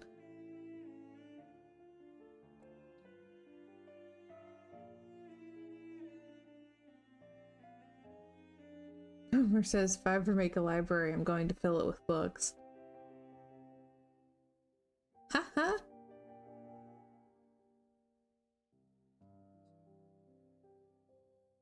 That's the best thing to fill it with. Let's see. It's nice like this. Science, art is nothing.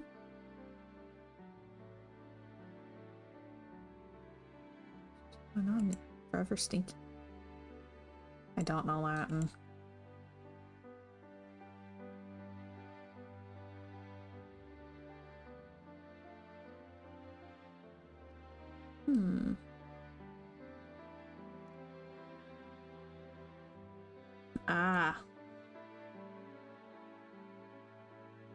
Yeah, that'll do it.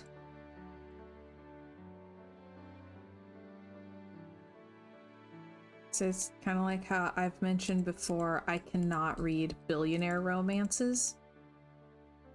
And one of the reasons that I cannot read billionaire romances is one of the like standard things that the guy will do to show off his billionaire love for the female lead is like hiring a spa for the day spontaneously.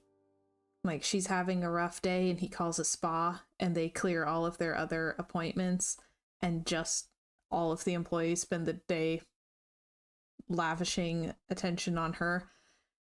And as a former salon worker, it stresses me out so much because like, oh my gosh, you'd have to reschedule so many clients.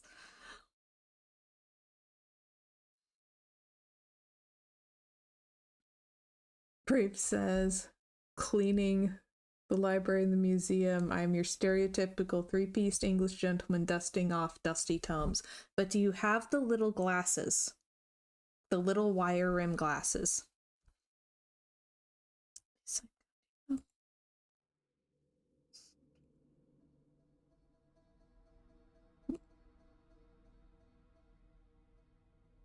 You're gonna need a bigger bolt. Pay no attention to the bird behind the curtain. Sometimes I feel like Ollivander on the ladder. Say goodnight, Gracie. What's that supposed to mean? Everyone's sleeping. Go to your room and set your clock. What time do most people get up around here? 6 a.m. 6 a.m. Set your clock for 6 a.m. Sweet dreams. Oh my gosh, that's hilarious. Just fully embrace the stereotype.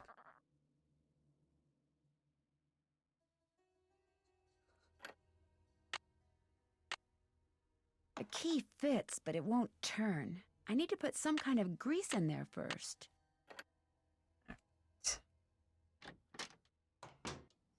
That must be the food I ordered. Finally. A meat pie. That dog's eye thing had me worried. This smells delicious. Meat pie sounds good. And Uncle Fred and Johnny Rudder are just plain old bread and butter. That sounds really good. I can use my Johnny Rudder to grease up that lock outside Jane's room.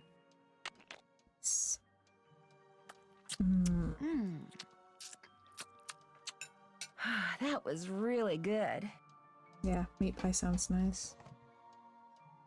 Oh, Amber says, and weekends it's always tea in the staff room with the newspaper. Cultures are fascinating to me.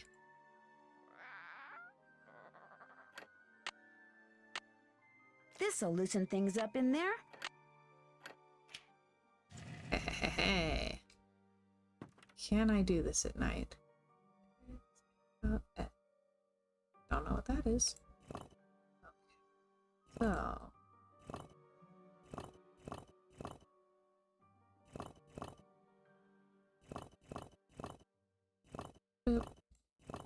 Okay, first one is moon. That one I know. And then strength? Yeah, strength.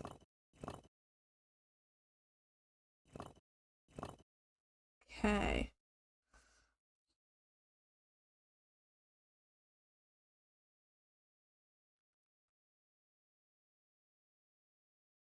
Work has been entombing me. I appreciate that pun.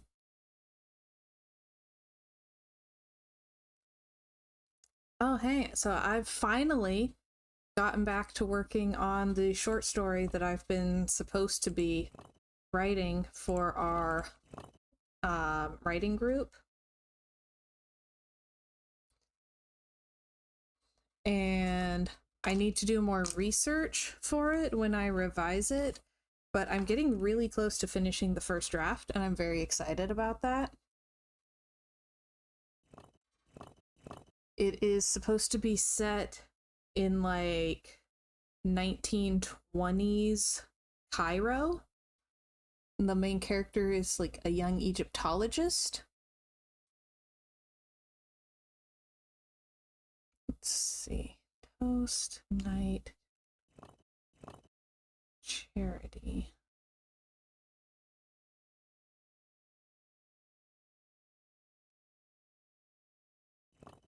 Oh man, 50 hours a week. Yeah. Do you actually have a home, or do you just live at the museum? At that point.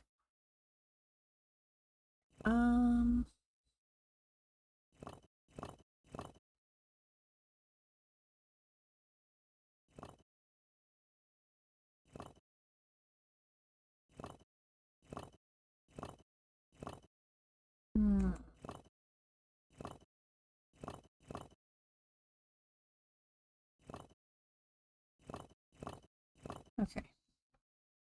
Moon, strength, toast, night, charity. Okay.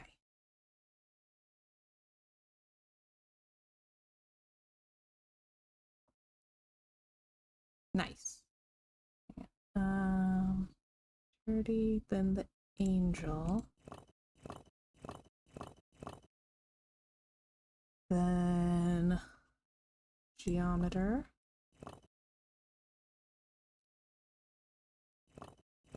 Hold on.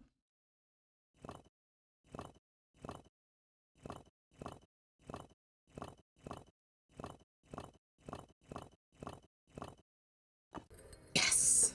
Ho ho ho ho! Oh ho ho ho ho! Good puzzle. Good puzzle. Ah ha ha ha ha! Oh, what a game. See, I like puzzles that give me just enough of a challenge. Looks like a piece is missing. Alrighty.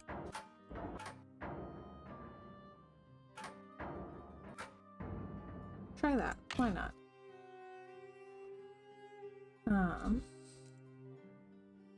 Like, I like it when they really make me think, but they don't make my brain hurt.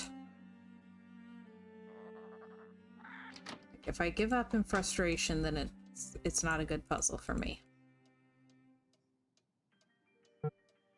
Alright, 6 a.m., 6 a.m. Set your clock for 6 a.m. Sweet dreams.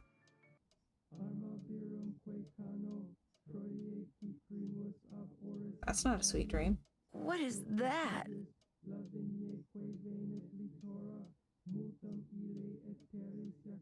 3:15 a.m. That's when all the weird stuff happens. Oh, maybe I'd better have a look around. Sure, hear weird chanting.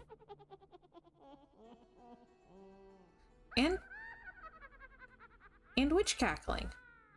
At 3 in the morning. Maybe I'd better have a look around.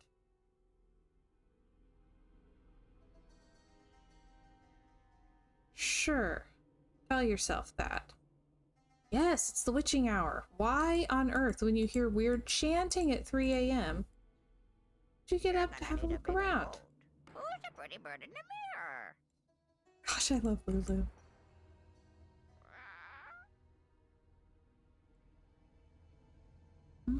Don't see anything. I didn't know Peeves the ghost was in this game.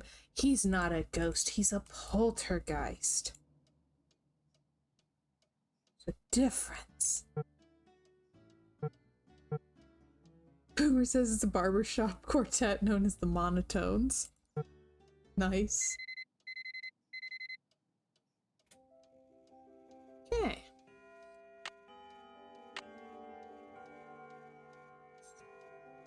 I'm finished with that.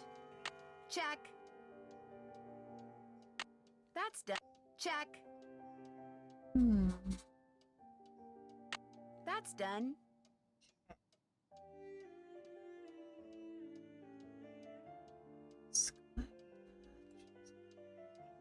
Check. That.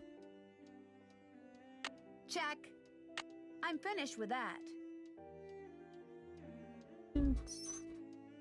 Need to talk to Nigel. Can't check that off till it's done. What's that? With her eyes so bright, looks toward heaven at midnight. On the longest night of year, that's the one she holds most dear. Story friend, she's often heard to say, how I wish that I could make you stay. She knows though they can't remain, time will bring them round again. And yes, even though it's been years since I played this game, I still know all the words to the Ballad of Bridget and randomly get it stuck in my head with alarming frequency.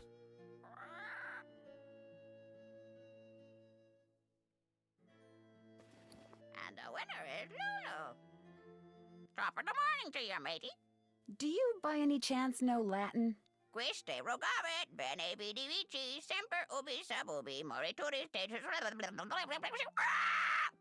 I'll take that as a yes. Would you mind translating something for me? Fire away. Semper Ubi Sabubi is the best one. Always wear underwear. Let's see. This is the Bridget one. Ludi sine gaudio ludi non sunt. Sport without fun is not sport. Fair. How about a hint? Lulu hungry. Lulu want cake first. A cake, huh? All right, I'll see what I can do. The time has come for closing. I need the key. Alright, let me write down this one.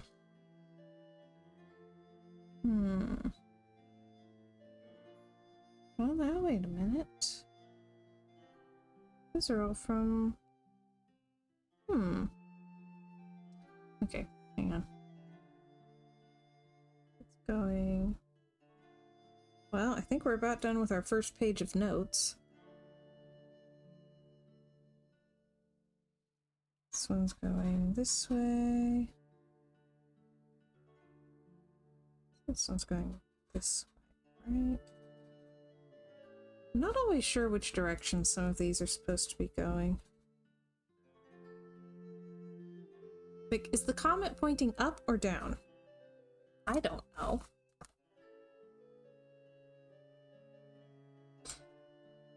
Who's a pretty bird in the mirror? Let's see if we can meet Nigel. Not here yet. Letitia? Oh, if she's not around, we can snoop. That's even better.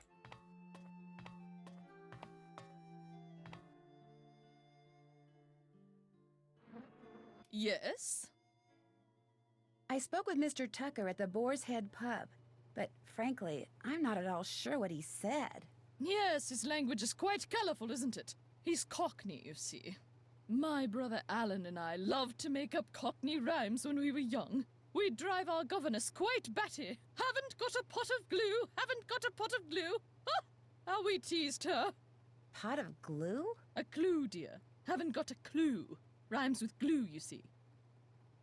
I latched onto the Cockney rhyming slang when I played this game as a kid. My mom and I still use porkies.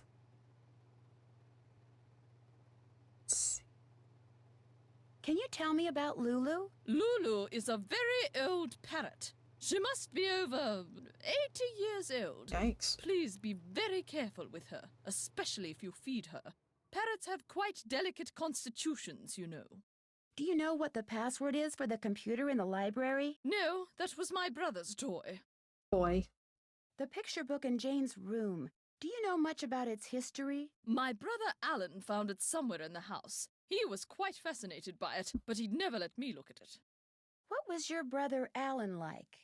He was quite remarkable. He taught linguistics and computer science and won many prestigious awards. He loved games, especially pranks, and was forever tinkering with this and that. I do miss him sometimes, but now he's gone. He died a month after my husband passed away, and ever since I've been here all alone. Until Hugh came back from the United States, that is. Hang on. So she was just bopping around in this house by herself for, let's say, at least 6 years? Probably more than that? Just her and her plants in this big old house? The pleasure is all mine, child. No wonder she's weird.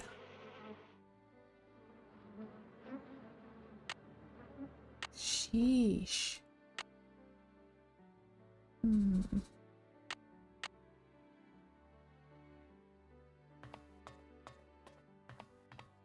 And a Latin-speaking parrot. This is true. Might also explain why she hates noise.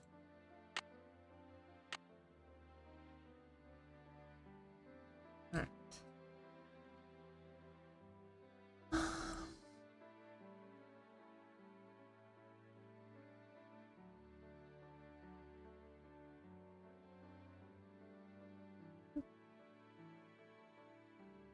Alright.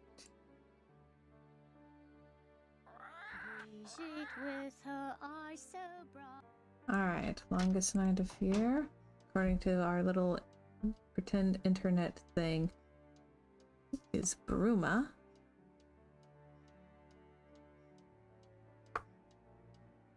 I cannot believe I left my colored pencils on the other side of the room. They're supposed to live on this side.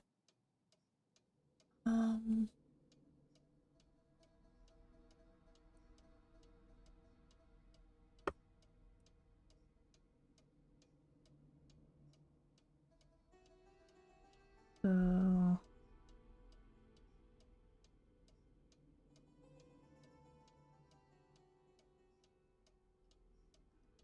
make a dish.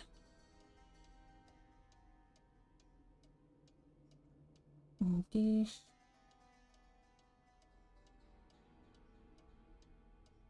Dish.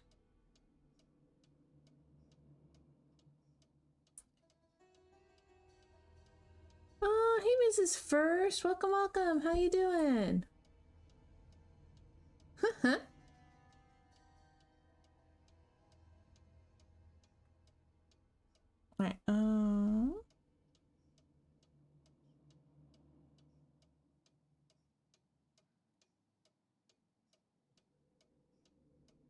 Okay.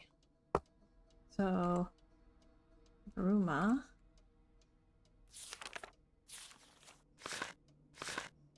Okay. North is that way, so... Rico, Leo,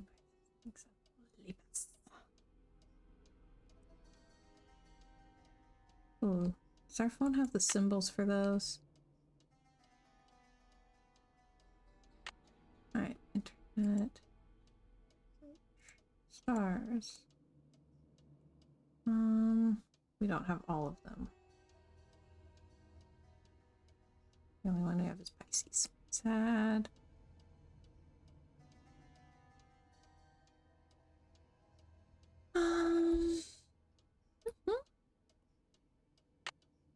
Okay. So links should be at the middle.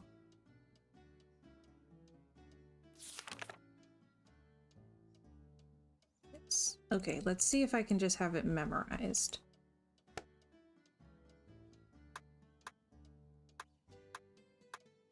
Maybe I should take another look at Brigitte's coat of arms.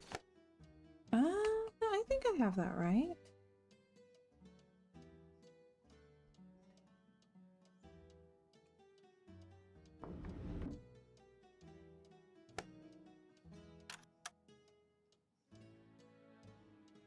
Yes. And red and one little bit.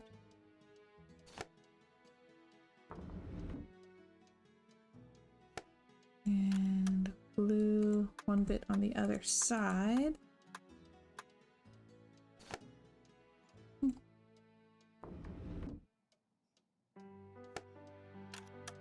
And wonder what this is. This lens is supposed to go into a telescope that sits on a tripod. Okay.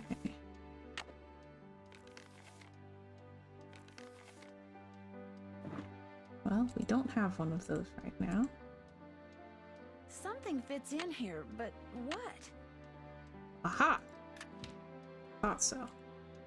Okay.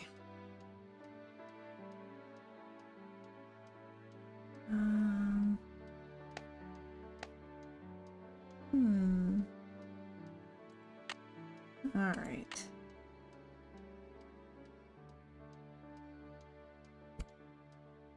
So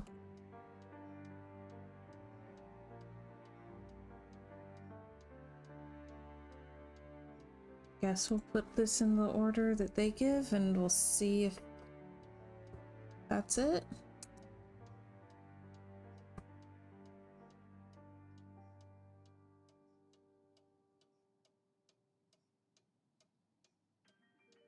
So much to write down. So the rest of the games I feel like I have fairly well memorized.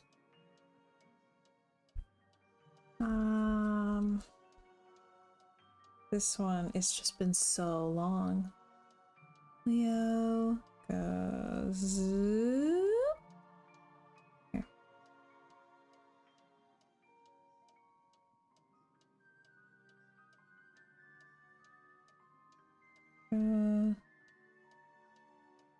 I love the symbol for Libra, that one's fun.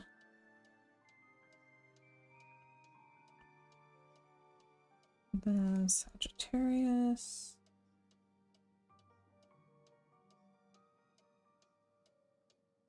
Capricorn.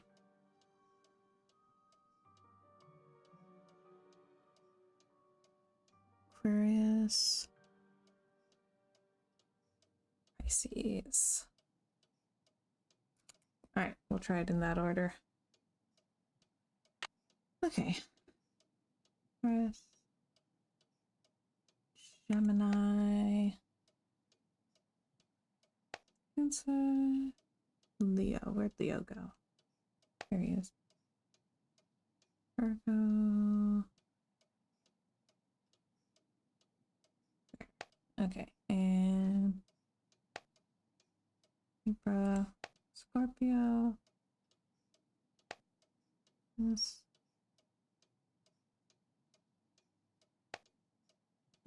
Where's yes. Ah, ah, ah, ah.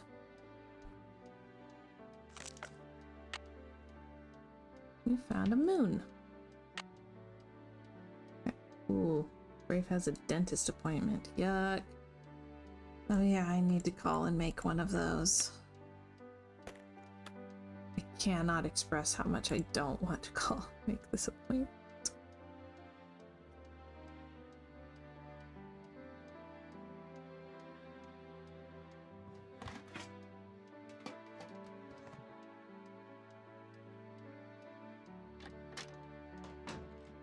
What's that? He was Randolph's grandson and the first initiate.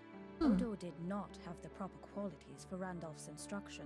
Because he was stupid. No, Jane. It's because Randolph believed that the proper qualities skip every generation. We talked about that, remember? I guess. Milo was a great soldier, just like his grandfather. And with his grandfather's help, he was victorious at Caen.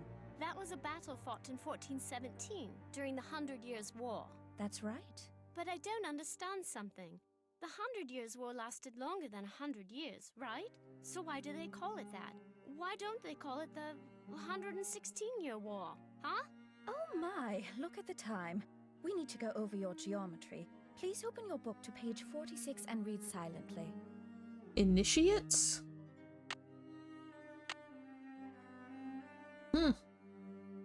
I'm finished with that. Well, alright then. Hey, Mrs. First. Just got back from visiting family. Nice! Welcome home.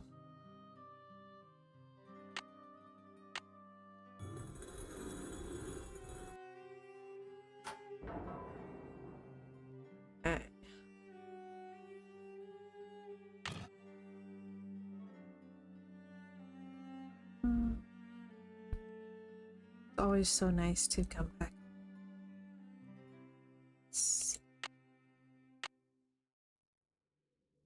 Oh, I wonder if Nigel's here yet. Nope, still no Nigel.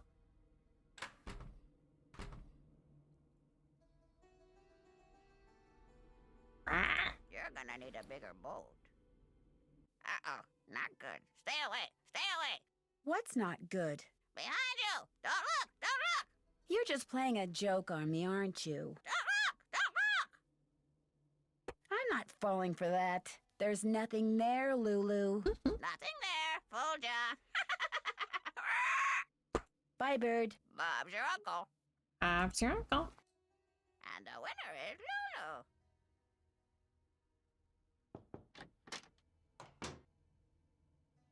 Hi, Linda. Nancy? I can't believe you're still here. I thought for sure that... Maybe you can help me. I know I can help you. Just tell me what's wrong. I haven't told anyone what I'm about to tell you. Mostly because what happened is all my fault. I should have listened, but I didn't. What did you do? One day, after Hugh left for Rome, I inadvertently discovered a secret passageway. I started to explore it. And pretty soon, I found this really old-looking message etched into the wall. When I read it, I realized it was some kind of ancient curse. I tried to laugh it off, but it was kind of unnerving. So I went back to my room and found a note on my nightstand. And on it was written the exact same curse. That very night, I started to feel strange. The curse has been coming true ever since. Did anyone see you go into the passageway? No, no one. You see, I'd been warned not to go poking around. By Hugh, Mrs. Drake, Ethel. They all said the manor is old and dangerously decayed, so I made sure no one was watching. And even if someone did see me in the passageway, I went directly to my room afterwards. How could someone write down the exact same curse and get it into my room before I came back? No, something else did this. Something not human. Ooh. Aw, Mrs. First says our doggies are certainly glad to have us home again. Aw, I'll bet. Where is the secret passageway? I can't tell you that. I've already caused my own doom. I won't do the same to you. I can handle it, Linda, really. You have no idea what you're up against. Can I at least see the note that was left on your nightstand? I burned it as soon as I read it. I don't know why I bothered telling you this. You can't do anything for me. I should have listened, but I didn't. And now what's done is done. How well do you get along with Jane? I've been giving it the old college try, believe me. But she can just be so strange sometimes. How so? She'll just do the oddest things. Like one night just after Hugh left, she came into my room and insisted I read a book to her. That doesn't sound very odd to me. The book was on monsters, vampires and werewolves and witches. I mean, what kind of little girl reads books like that? She fits right into this house, that's for sure.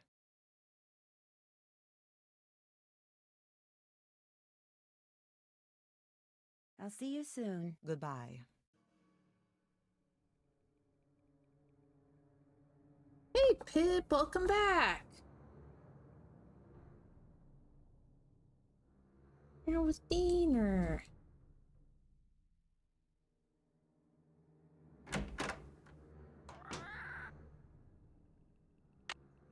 Time 7 a.m.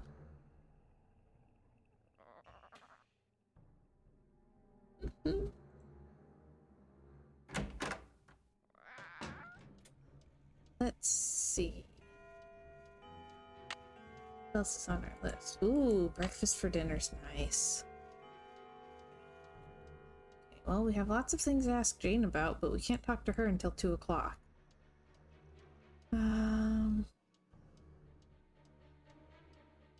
Check. Okay. Check. Did manage to open the little box. Check. All right.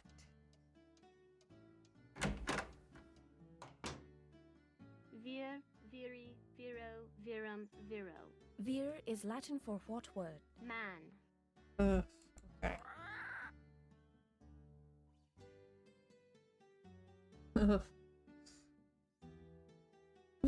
Doing good. I got the yarn that I needed for my crochet project, so I'll get to work on that more after the stream. I'm really excited. I've been on a roll.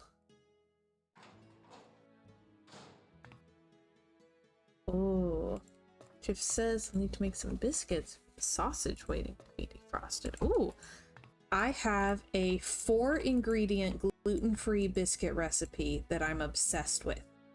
It just makes 6 little biscuits, so it's exactly enough for 2 people, 1 meal. Yes? Goodbye. Run along. And it's 4 ingredients. So, big fan.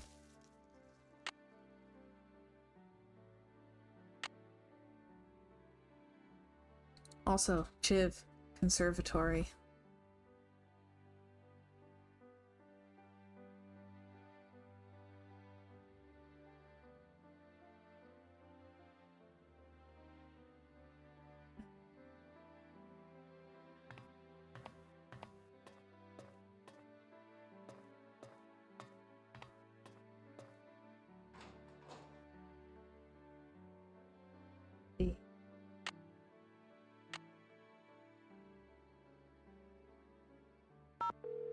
Let's try it. Fine. Hello? Hello, Mrs. Petroff. It's Nancy Drew. What's happened? How's Linda? She's fine. I mean, she's no worse, at least as far as I can tell. That's good news, I suppose.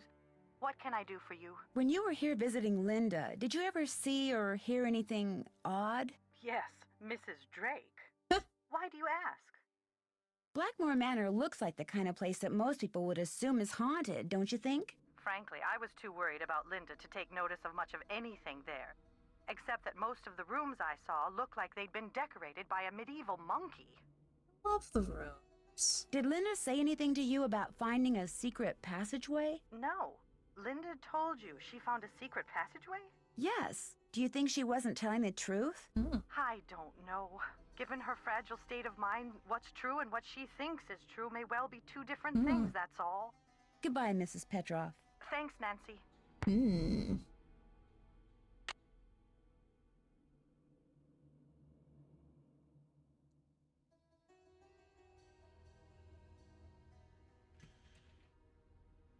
not sure how much else we can do until we can talk to Jane again.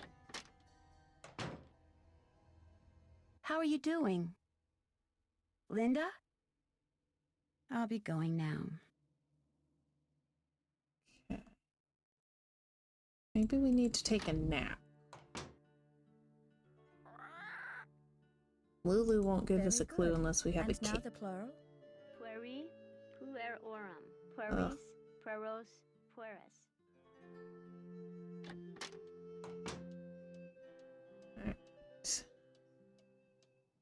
Pip says this house is extra with the decorations. It's so much. Oh, I love it though. This room in particular, I was obsessed with as a kid, and looking at it now, it's like, oh, this is why I like Whimsigoth.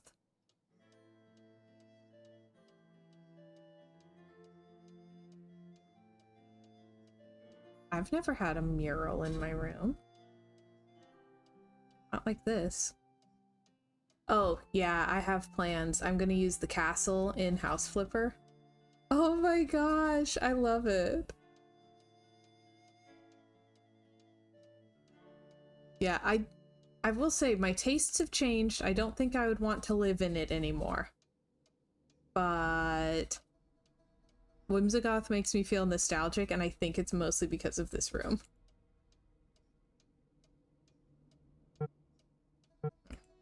Let's take a little bit of a nap and see if Nigel at least will show up. Oh. What was that? Something was rattling at the doorknob. Oh. Scratch marks, like something was trying to get into my room.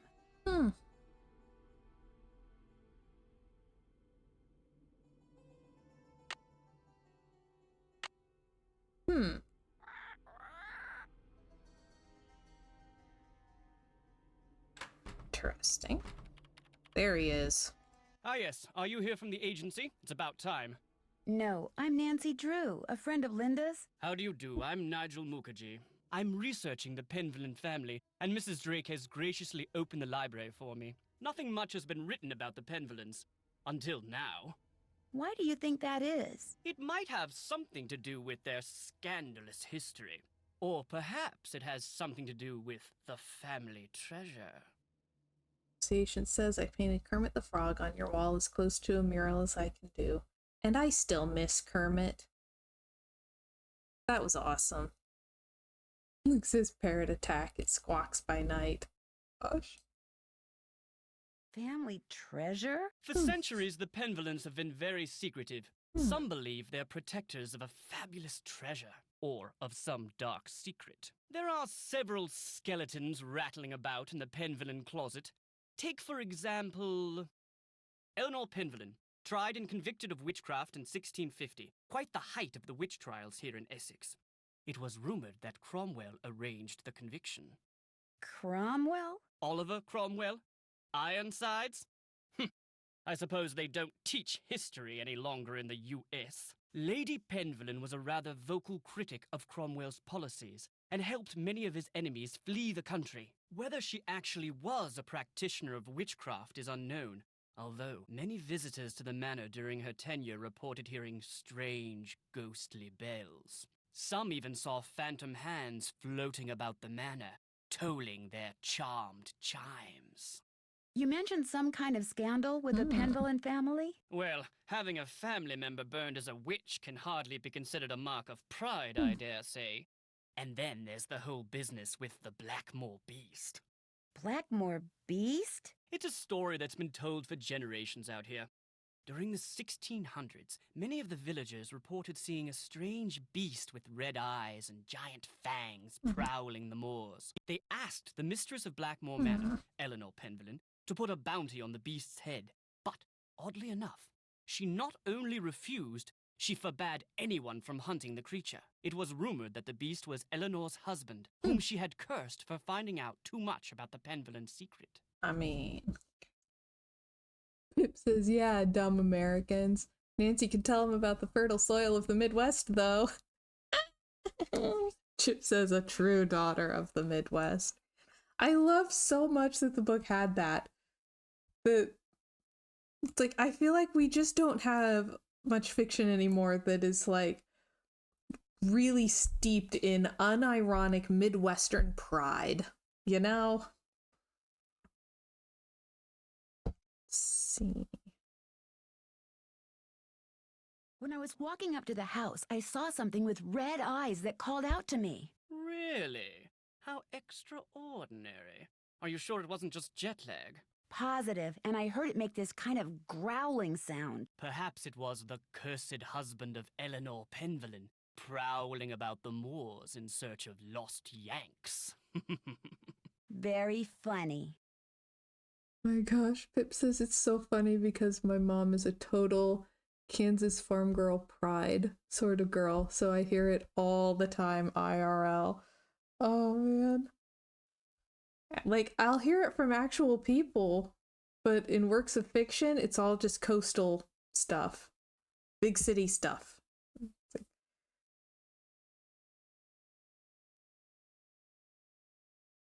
probably because the people who live in the rural areas are too busy taking care of the land. They don't have time to make the books and stuff. Let's see. Who are all those paintings of in the Great Hall? Those are the Penvellens who owned Blackmoor Manor at one time or another. Have you seen any runes anywhere in the manor? You mean like Norse runes? No, I haven't. I don't really know much about them anyway. Dead languages aren't really my bag, you know? I would not know. There are people who aren't into dead languages? I'll let you get back to your work. Goodbye. Since when is that a thing? Not into dead languages.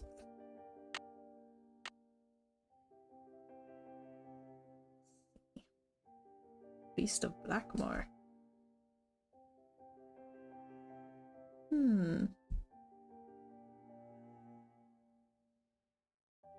Last reported sighting was 1990. Interesting. Pip says, I feel like this house would be very cold. Oh yeah, definitely. Probably one of the reasons that everyone would think it's haunted.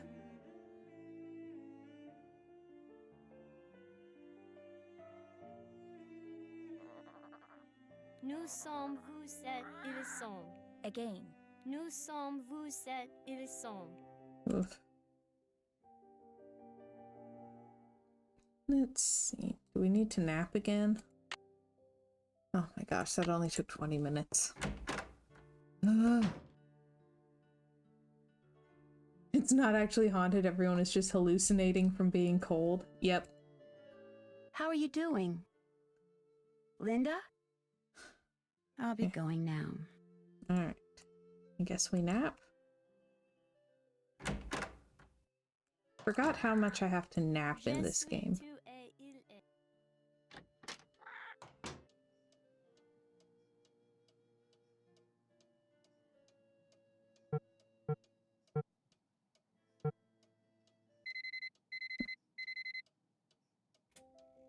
Alright.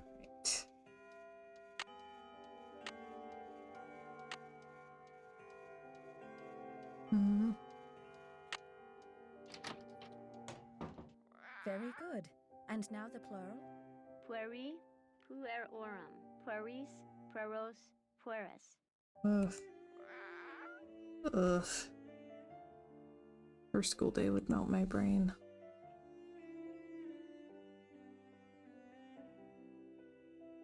Don't think we have anything to talk to Mrs. Drake about.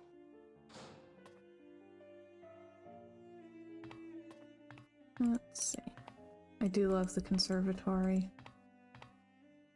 All right. Good luck, Winter Lady.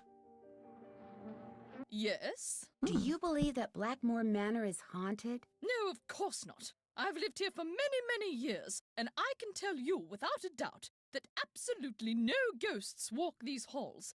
An occasional odd creak here and there, yes, but no ghosts. Goodbye. Run along.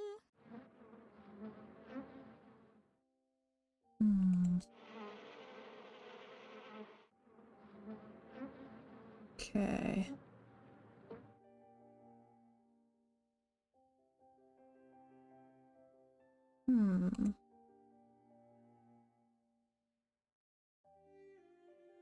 Yeah, because we mostly just have stuff we need to ask Jane about at this point. She'll make us play games in exchange for the information.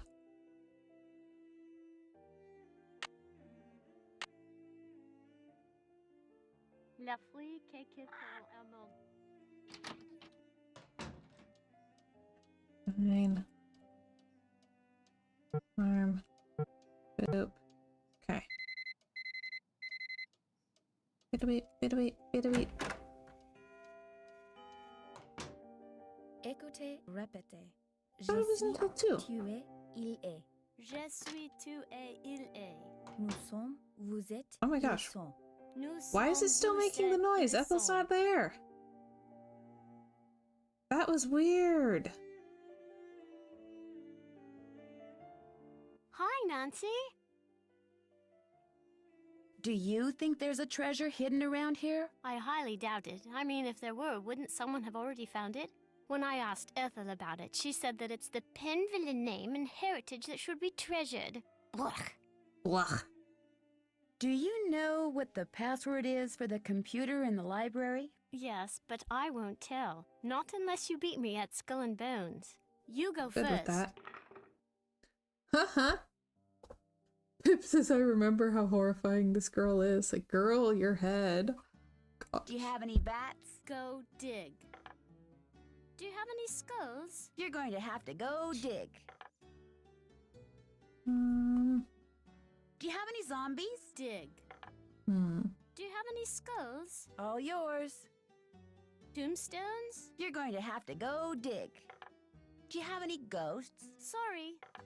Yeah. Do you have any awful. skulls? Get out your shovel. Gosh, Pip says the plot twist is that it's just so cold, everyone's hallucinating. And Chip says, haven't you played this before? The idea of you throwing out random nonsensical plot twist ideas the whole time while knowing the ending is amusing. That seems on brand. Do you have any bones? Here you go. Yes. I got a match. Do you have any witches? Nada. Do you have any spiders? Afraid not. Do you have any zombies? Sorry. Hmm. Do you have any skulls? Afraid not. Do you have any haunted houses? Here you go. I do want this game in real life, though. Do you have any bats? Go dig. That's a match. I really like the art for Do you it. have any spiders? Afraid not. You got a match. Good for you. Do you have any ghosts? Nada. Do you have any skulls? You're going to have to She go really dig. wants those skulls. A match? You're doing great. Do you have any witches? Nada. I got a match. Do you have any spiders? Go dig. You got a match. Good for you. Do you have any bats? Go dig. That's a match. Do you have any skulls? Afraid Good not. grief, girl. Do you have any zombies? Here you go. That's a match. Do you have any ghosts? Dig. Do you have any skulls? All yours. A match? You're doing great. Would you happen to have any ghosts? I win. Nice. You won. Good job. Okay, the password for my grandfather's computer is on his coat of arms, plain as day. Jane, did there used to be a telescope in my room? Mm-hmm. I took it outside to look at the stars. But if you want it back, you'll have to play a game with me. I knew play you all were the going to games. say that. Okay, what's the game? Let's see how quick your reflexes Oh, are. jeez. I'll time you. If you get the puzzle done in time, I'll return the telescope. If not, then you'll have to try again. Oh, I hate this puzzle. It makes my eyes hurt. On your mark, get set, go! Okay. Remember when this art style was, like, popular? 5 minutes.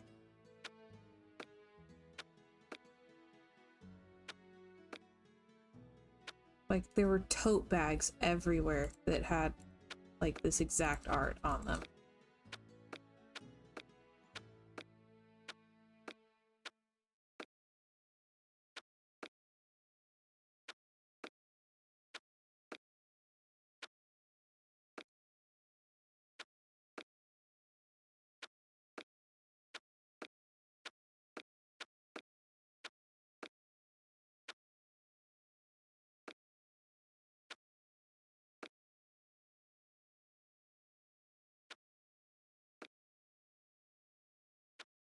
used to go to this homeopath, so, you know, like an alternative medicine thing, and I swear this is what his office was decorated in. 4 minutes. Thank you.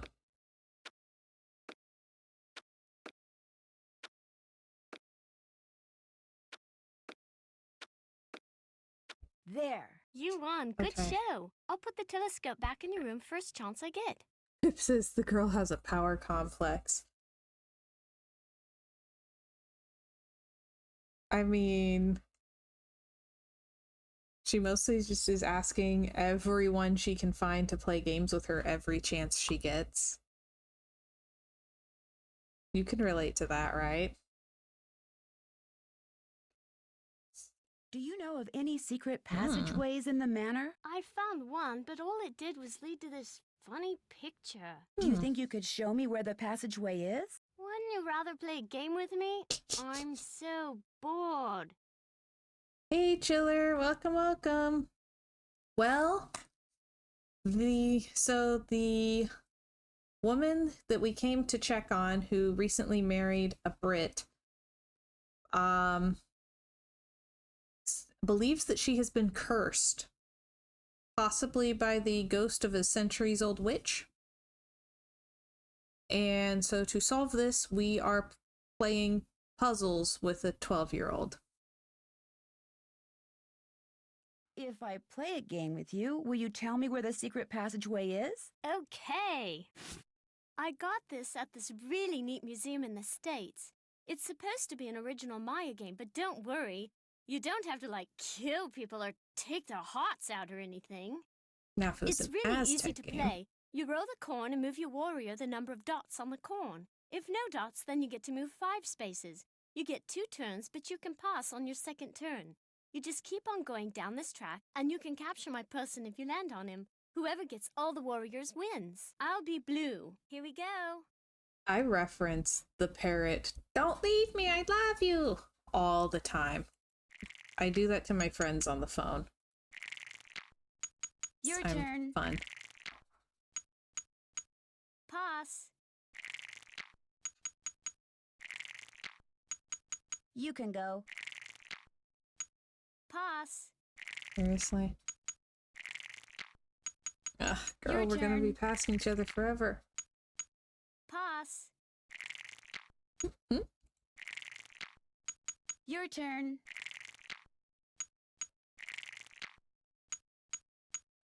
Your turn. Oh my gosh. I can't You deal can with go. anything screaming at me. Pass. Gotcha. Girl, if you're not playing to win, this is gonna take forever. You can go. Pass. You can go. Another warrior bites the dust. You can go. Pass. You can go. Pass. Gotcha. Oh my gosh. Your turn. Oh my gosh. Ha! Pip says I was in a drive-thru at Sonic and there was a car right next to me with a big white parrot. What? As I was pulling out of the spot, the parrot looked at me and was like, "Hi." Just stared, didn't know what to do, and it went louder. "Hi, hi, hi, hi, hi." I drove away so fast. Oh my gosh. Of course it was a Sonic. Your turn. Oh my gosh. Pass. What even? Rats. That's one of those Your turn. truth is stranger than fiction stories. You can go. You can go.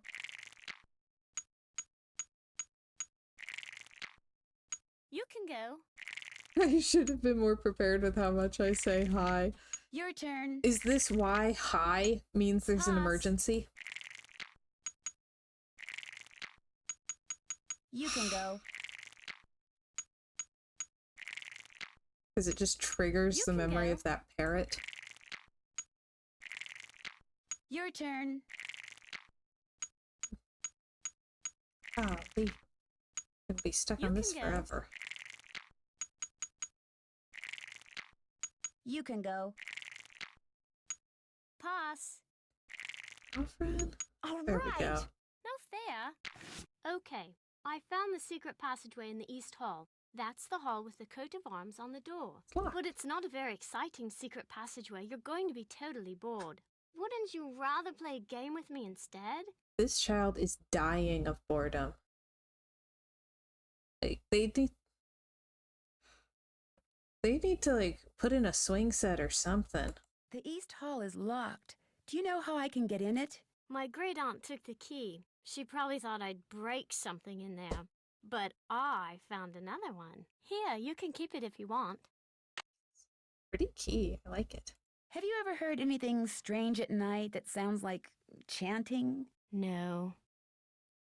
I should get going. Come back soon. Boomer says, give that poor kid a computer game, right?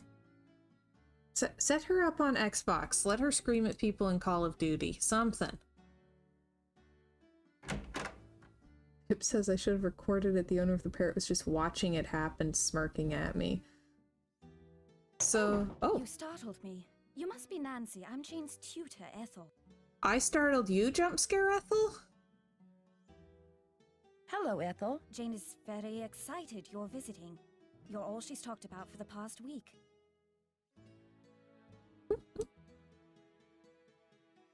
I saw Jane's lesson schedule. That's quite an unusual list of subjects. Yes, well, I'm sorry, but I'm in a bit of a rush. I need to go over some things with Jane. Oh, Forgot to make the cake for the parrot. It was a pleasure meeting you, Nancy. Our paths will cross again, I'm sure. You're gonna need a bigger boat. Okay. And away.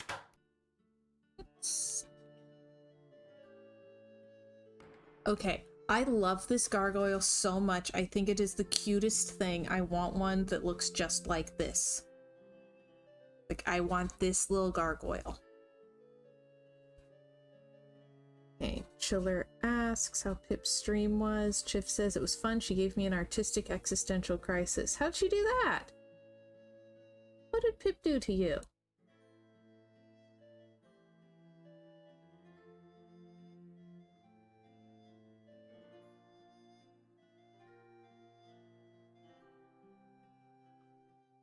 Also, if you want animal friends, then you could always play a druid next.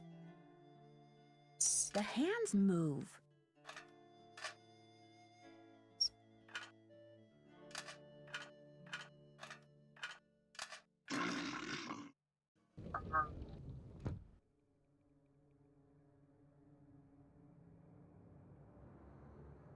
There we go.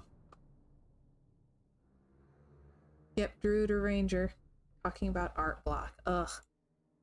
If I want to look around in there, I'm going to need a flashlight. Okay. Ooh, I have a druid next on my to play list. Got a concept and everything. Oh, nice. I love druid so much. I have a list. All right.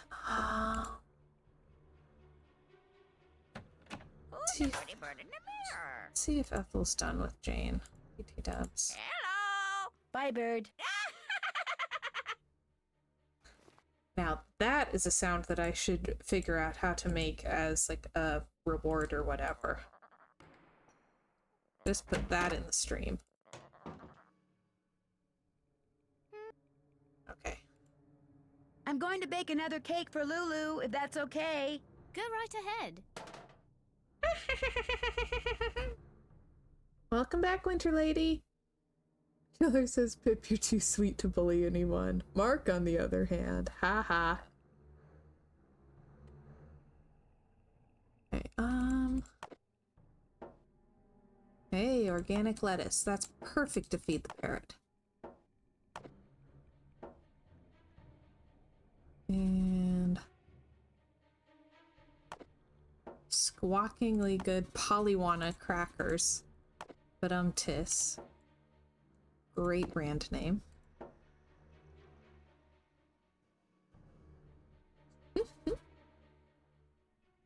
Called copying, I mean an homage.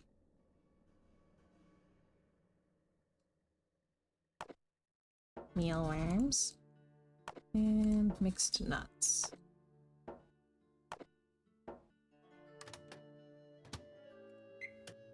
Okay.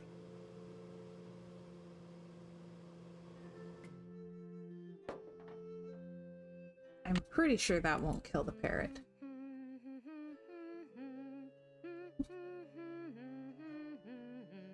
So, did you find what you were looking for in that secret passageway? Let's just say you live in a very interesting house. I don't want to hear. It's so scary to think people can be looking about behind these walls. But you shouldn't tell anyone about them either. If you do, they'll probably close them off and say they're too dangerous. Do you have a flashlight? A flashlight? Oh, Nancy, flashlight is an American term. In the UK, we call it a torch. I don't have one, but I do have a whole bunch of glow sticks. If you want one, you have to play a game with me. That's the rule. This is a game I bought in Arizona. You have to make as many matches as possible. On your mark, get set, go! Okay.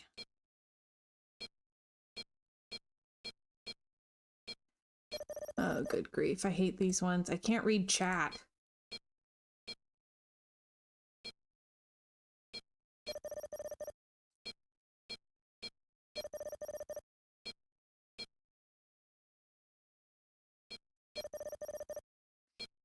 Not there. Here, this goes here, this goes here. Ding, ding, ding. This goes here, this goes here. Ding, ding, ding. Okay.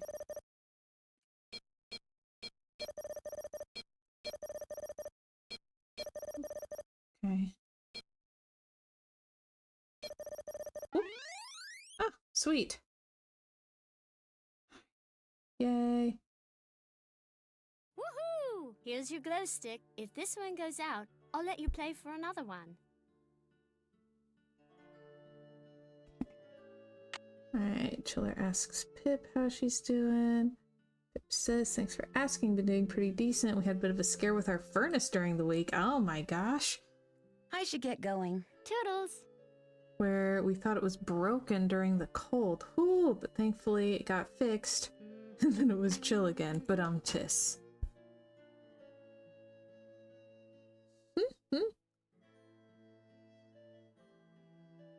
Bad timing, we were worried we'd have to call a place on super expensive emergency hours, but thankfully we fixed it ourselves, so no money out. Oh, nice. Sheesh. Boomer asks, is the Southwest Tetris? Not Tetris. You're gonna need a bigger boat. You're gonna need a bigger boat.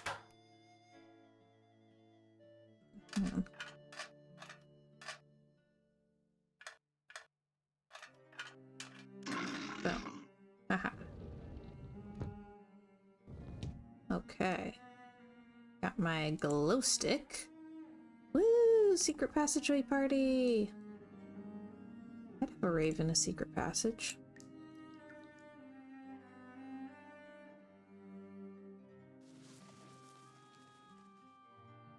If I was going to rave, this is how I'd do it.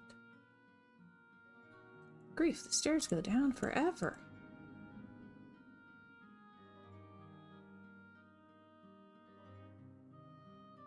That doesn't look like a curse. Barber, and a picture of a parrot.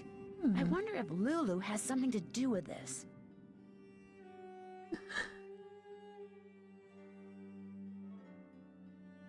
Oh, man.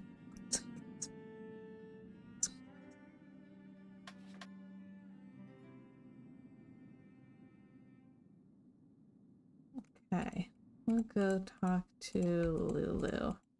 Oh, I think this is a puzzle I'm gonna need a lot of those little cakes for. So hopefully it doesn't kill her. Polly is a stupid bird. Polly is a stupid pretty bird in the mirror. Holly is a stupid. Hello! Does the word barber mean anything to you? What's the magic word? Please? Sorry, that is incorrect. Lulu, what magic word? Magic word, magic word, magic word. A deal's a deal. The word annoying comes to mind. Sorry, that is incorrect.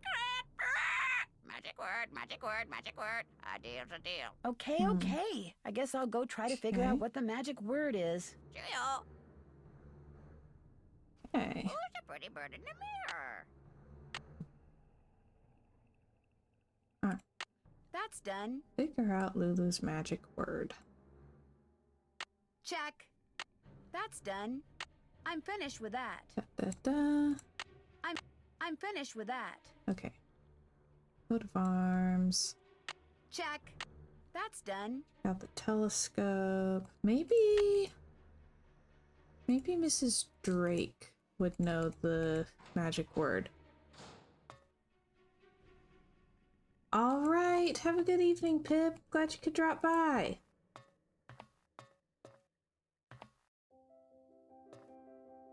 Let's see. Yes? Do you know anything about Lulu's magic word? Magic word? Oh, yes. You see, my brother and grandfather would play a word game with Lulu. I never understood how it was played, but they'd play for hours.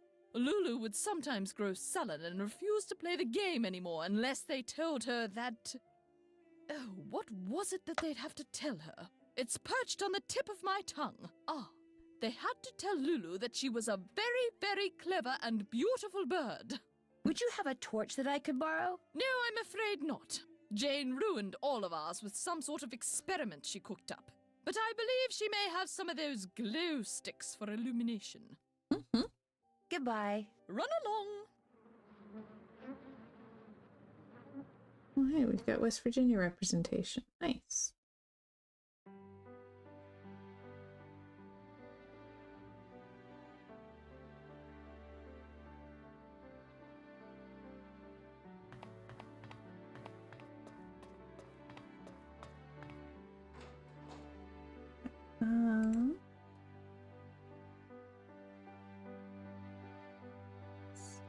Very, very clever and beautiful bird.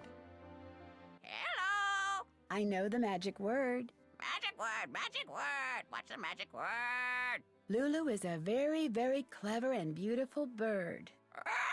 Clever and beautiful. How true, clever and beautiful. Easy, Lulu. You're hurting my ears. So, what's your word? Barber. Bleach.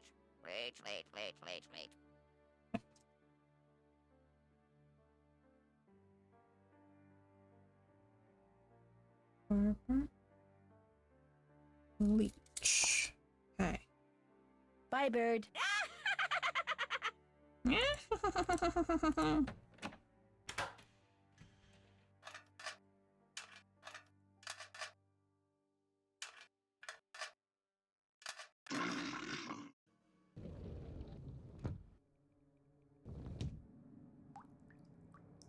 Okay.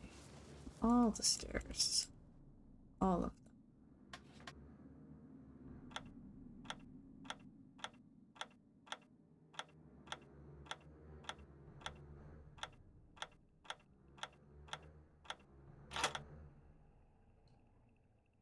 Picture.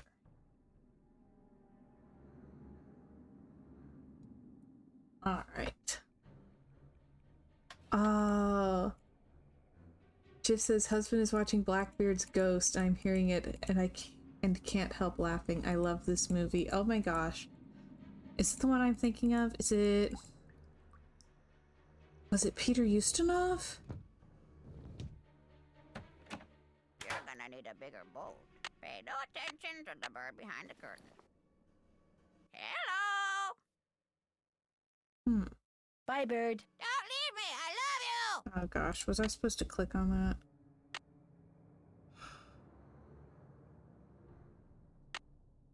Hello! Bye, bird. Bye-bye!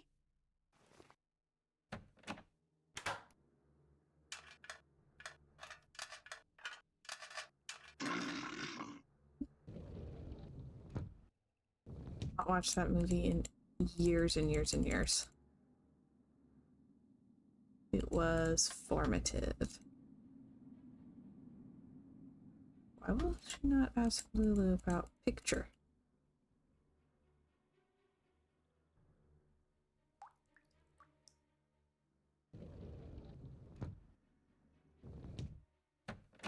Felicity, the door! The door! Hello! Lulu Give her a want a cake? yummy cake? Cake! Lulu on cake! Mood. Can relate, Lulu. Delicious! Does the word picture mean anything to you? You very, very clever and beautiful bird, you? Cake first! I Lulu just hungry. gave you cake. Cake first! Cake first! Yeah, I know the drill. Alright, go make a cake. She just ate a cake. She's gonna get fat. She'll look like a pigeon. Green pigeon. I'm going to bake another cake for Lulu, if that's okay. Help yourself. I think blueberries were okay, right?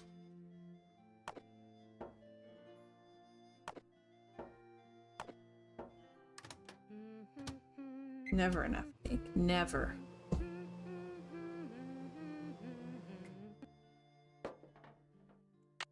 Yep. I'm gonna go with I'm doing pretty well. That I have finally been like easing back into working on the short story that I've been supposed to be writing for several months. Lulu want a yummy cake? Cake! Lulu on cake! Delicious! All right then. What does the word picture mean to you? Picture? Book! Picture book!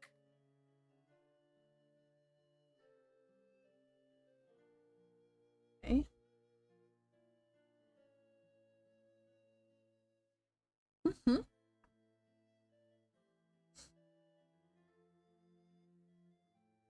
Bye, bird. Bye, bird.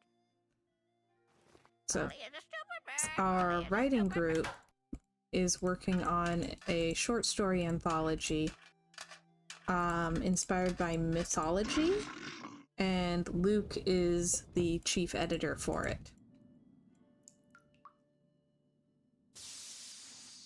So no pressure.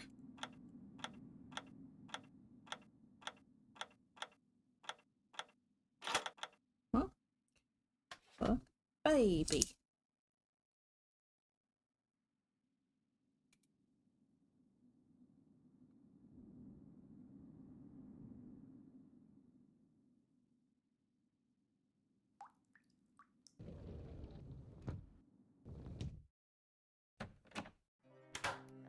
Time has come. Hello! Oh, very, very clever and beautiful bird. What's up with the word baby? Bonnet. Baby bonnet. Yeah, baby bonnet.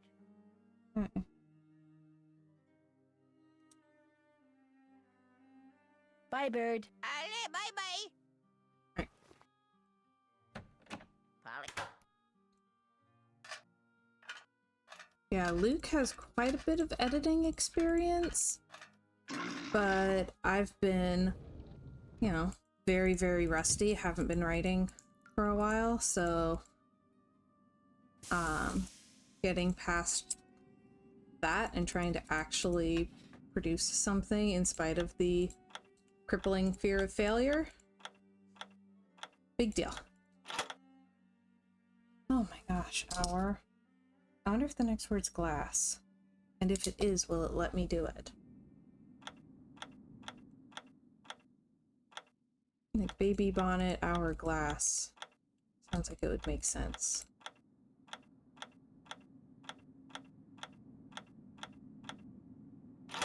Ooh, it did take it. Ha ha!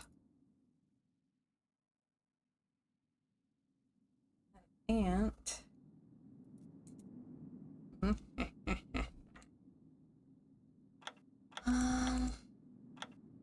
Bill?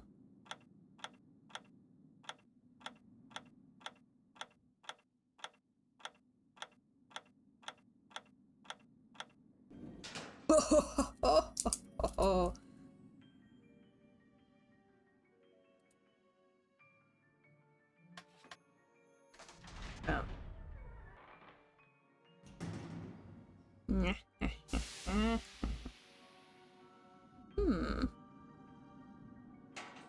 It looks like the rest of this grid is on the other side of the wall. Okay, what are you supposed to do with it?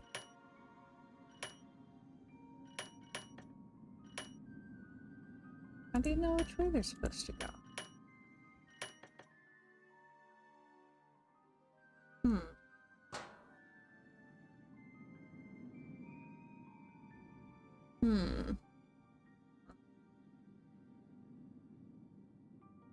I struggle with that a whole lot, but I actually am writing. I've been listening to Fear of Failure by Seawolf a lot. The kind of idea of do the scary thing while you're scared of it.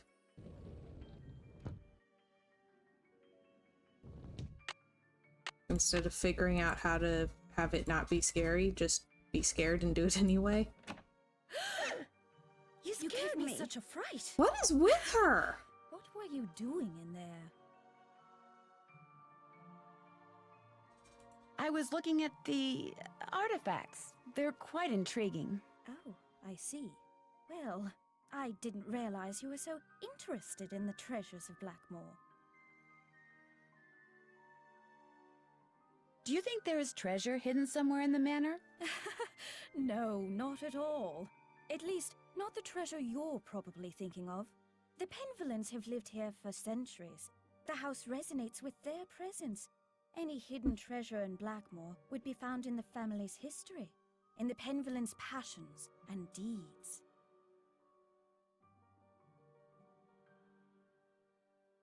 Have you seen the book in Jane's room called the Mutus Liber? Yes, the silent book. It's quite fascinating and very old. Jane's grandfather left it with me to give to her. I think I have nail polish that color. Do you know where it came from? No, I don't. But he regarded it as an heirloom and insisted that it belonged to Jane, and to Jane only.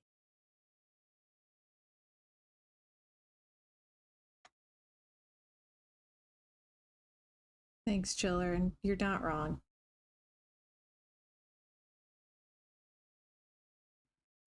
Yeah, so I only have 3 scenes left, and I need to sit and write them, but also I'm on a roll crocheting.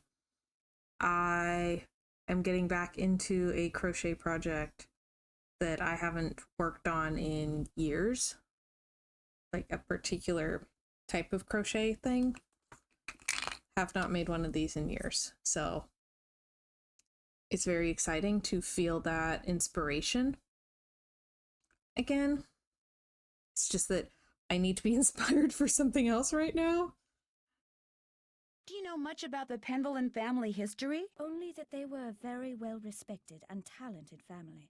Many of my ancestors were tutors of some of the Penvillans, and I feel very honored to continue that tradition.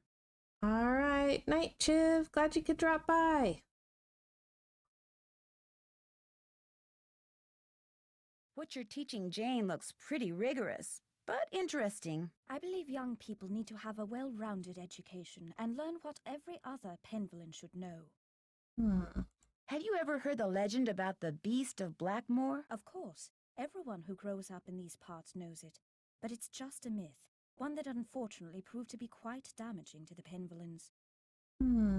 Damaging to the Penvillans? Well, yes. Eleanor Penvillan was executed because the villagers believed that she had created the beast. Things cannot get much more damaging than that. Well, I won't keep you any longer. Goodbye, Nancy. Poof. Okay, teleporting Ethel creeps me out. I don't like that. Check. I'm finished with that. That's done. Check. That's done. Okay. You're gonna need a bigger boat.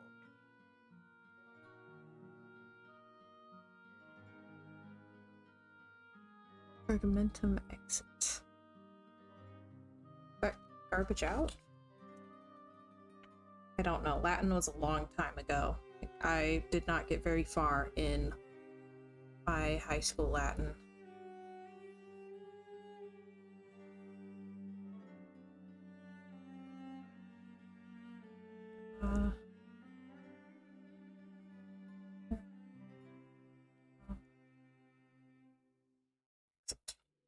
Okay. Yeah, I need to figure out how to make time for crocheting while also making time for writing, while also making time for actually cooking proper meals. No biggie. À tes souhaits. Merci. Do you mind if I use this computer? No, not at all. But it's very old. Feel free to use mine if I'm not here. Okay. Momentum. Welcome, my adventurous friend. Don't tell my sister, but there are ghosts in Blackmoor Manor. 13 of them to be exact. The problem is they're very shy, so they only come out when it's very late at night, usually just after midnight. And even then they only show up in quiet places, like the Great Hall, and the hallways and the conservatory. What's worse, they'll only come out for a very short period of time. But if you can find and touch all 13 ghosts in the time you're allotted, come back here and I'll give you a prize, one which I guarantee you'll enjoy. So who's ready to go on a ghost hunt? Because they only come out just after midnight. So I'll have to come back.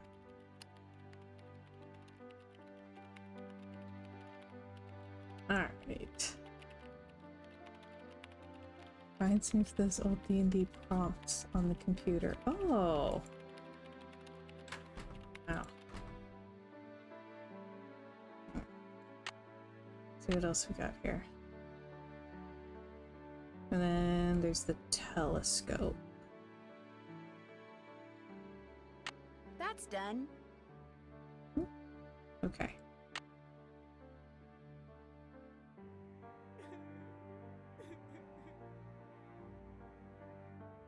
Heard like woman crying.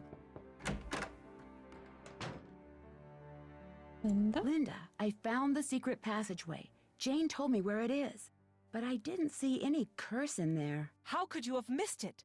It was right there, just waiting to be found. Wanting to be found. I can't believe how foolish I was. That stupid gargoyle. I hated how its evil eyes would stare at me whenever I walked to my room. So I moved it around, changed its position, kept fiddling with it. But when that secret door suddenly opened, I couldn't resist going in there. Which gargoyle is this? What do you mean, which gargoyle? I thought you said you found the secret passageway. So there's more than one. Linda, I think someone's trying to scare you off. I think they thought you were getting too close to something that's hidden in this house. You're right. I did get too close to something. That witch that was burned at the stake. She's cursed me, and she's probably cursed you too. I'll see you soon. Goodbye. Goodbye. Okay then.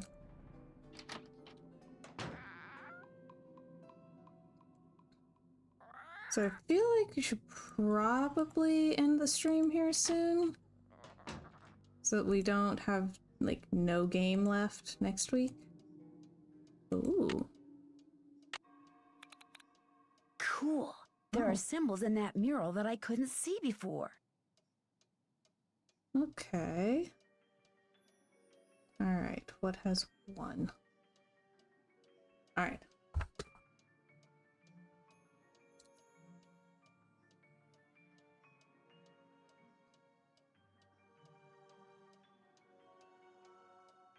That's one.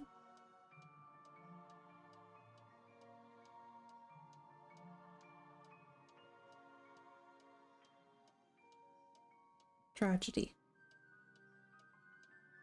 Okay. I'll write these down and then that'll be the end of the stream for today.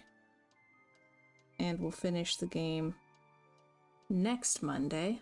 So tomorrow we'll be back to House Flipper. Ooh, it's a parrot. Okay. And I saw 3 on here somewhere. There it is. 3 is a liar. You liar.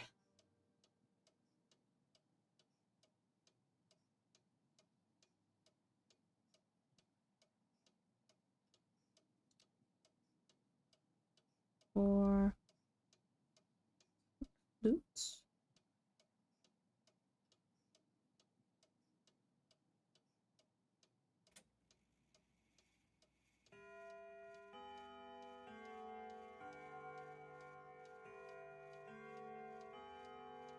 Five. Comedy.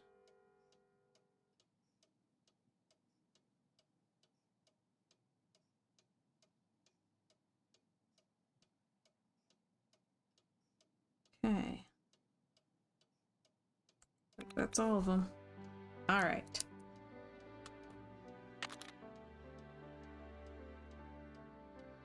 I think we made wonderful progress. Save my game.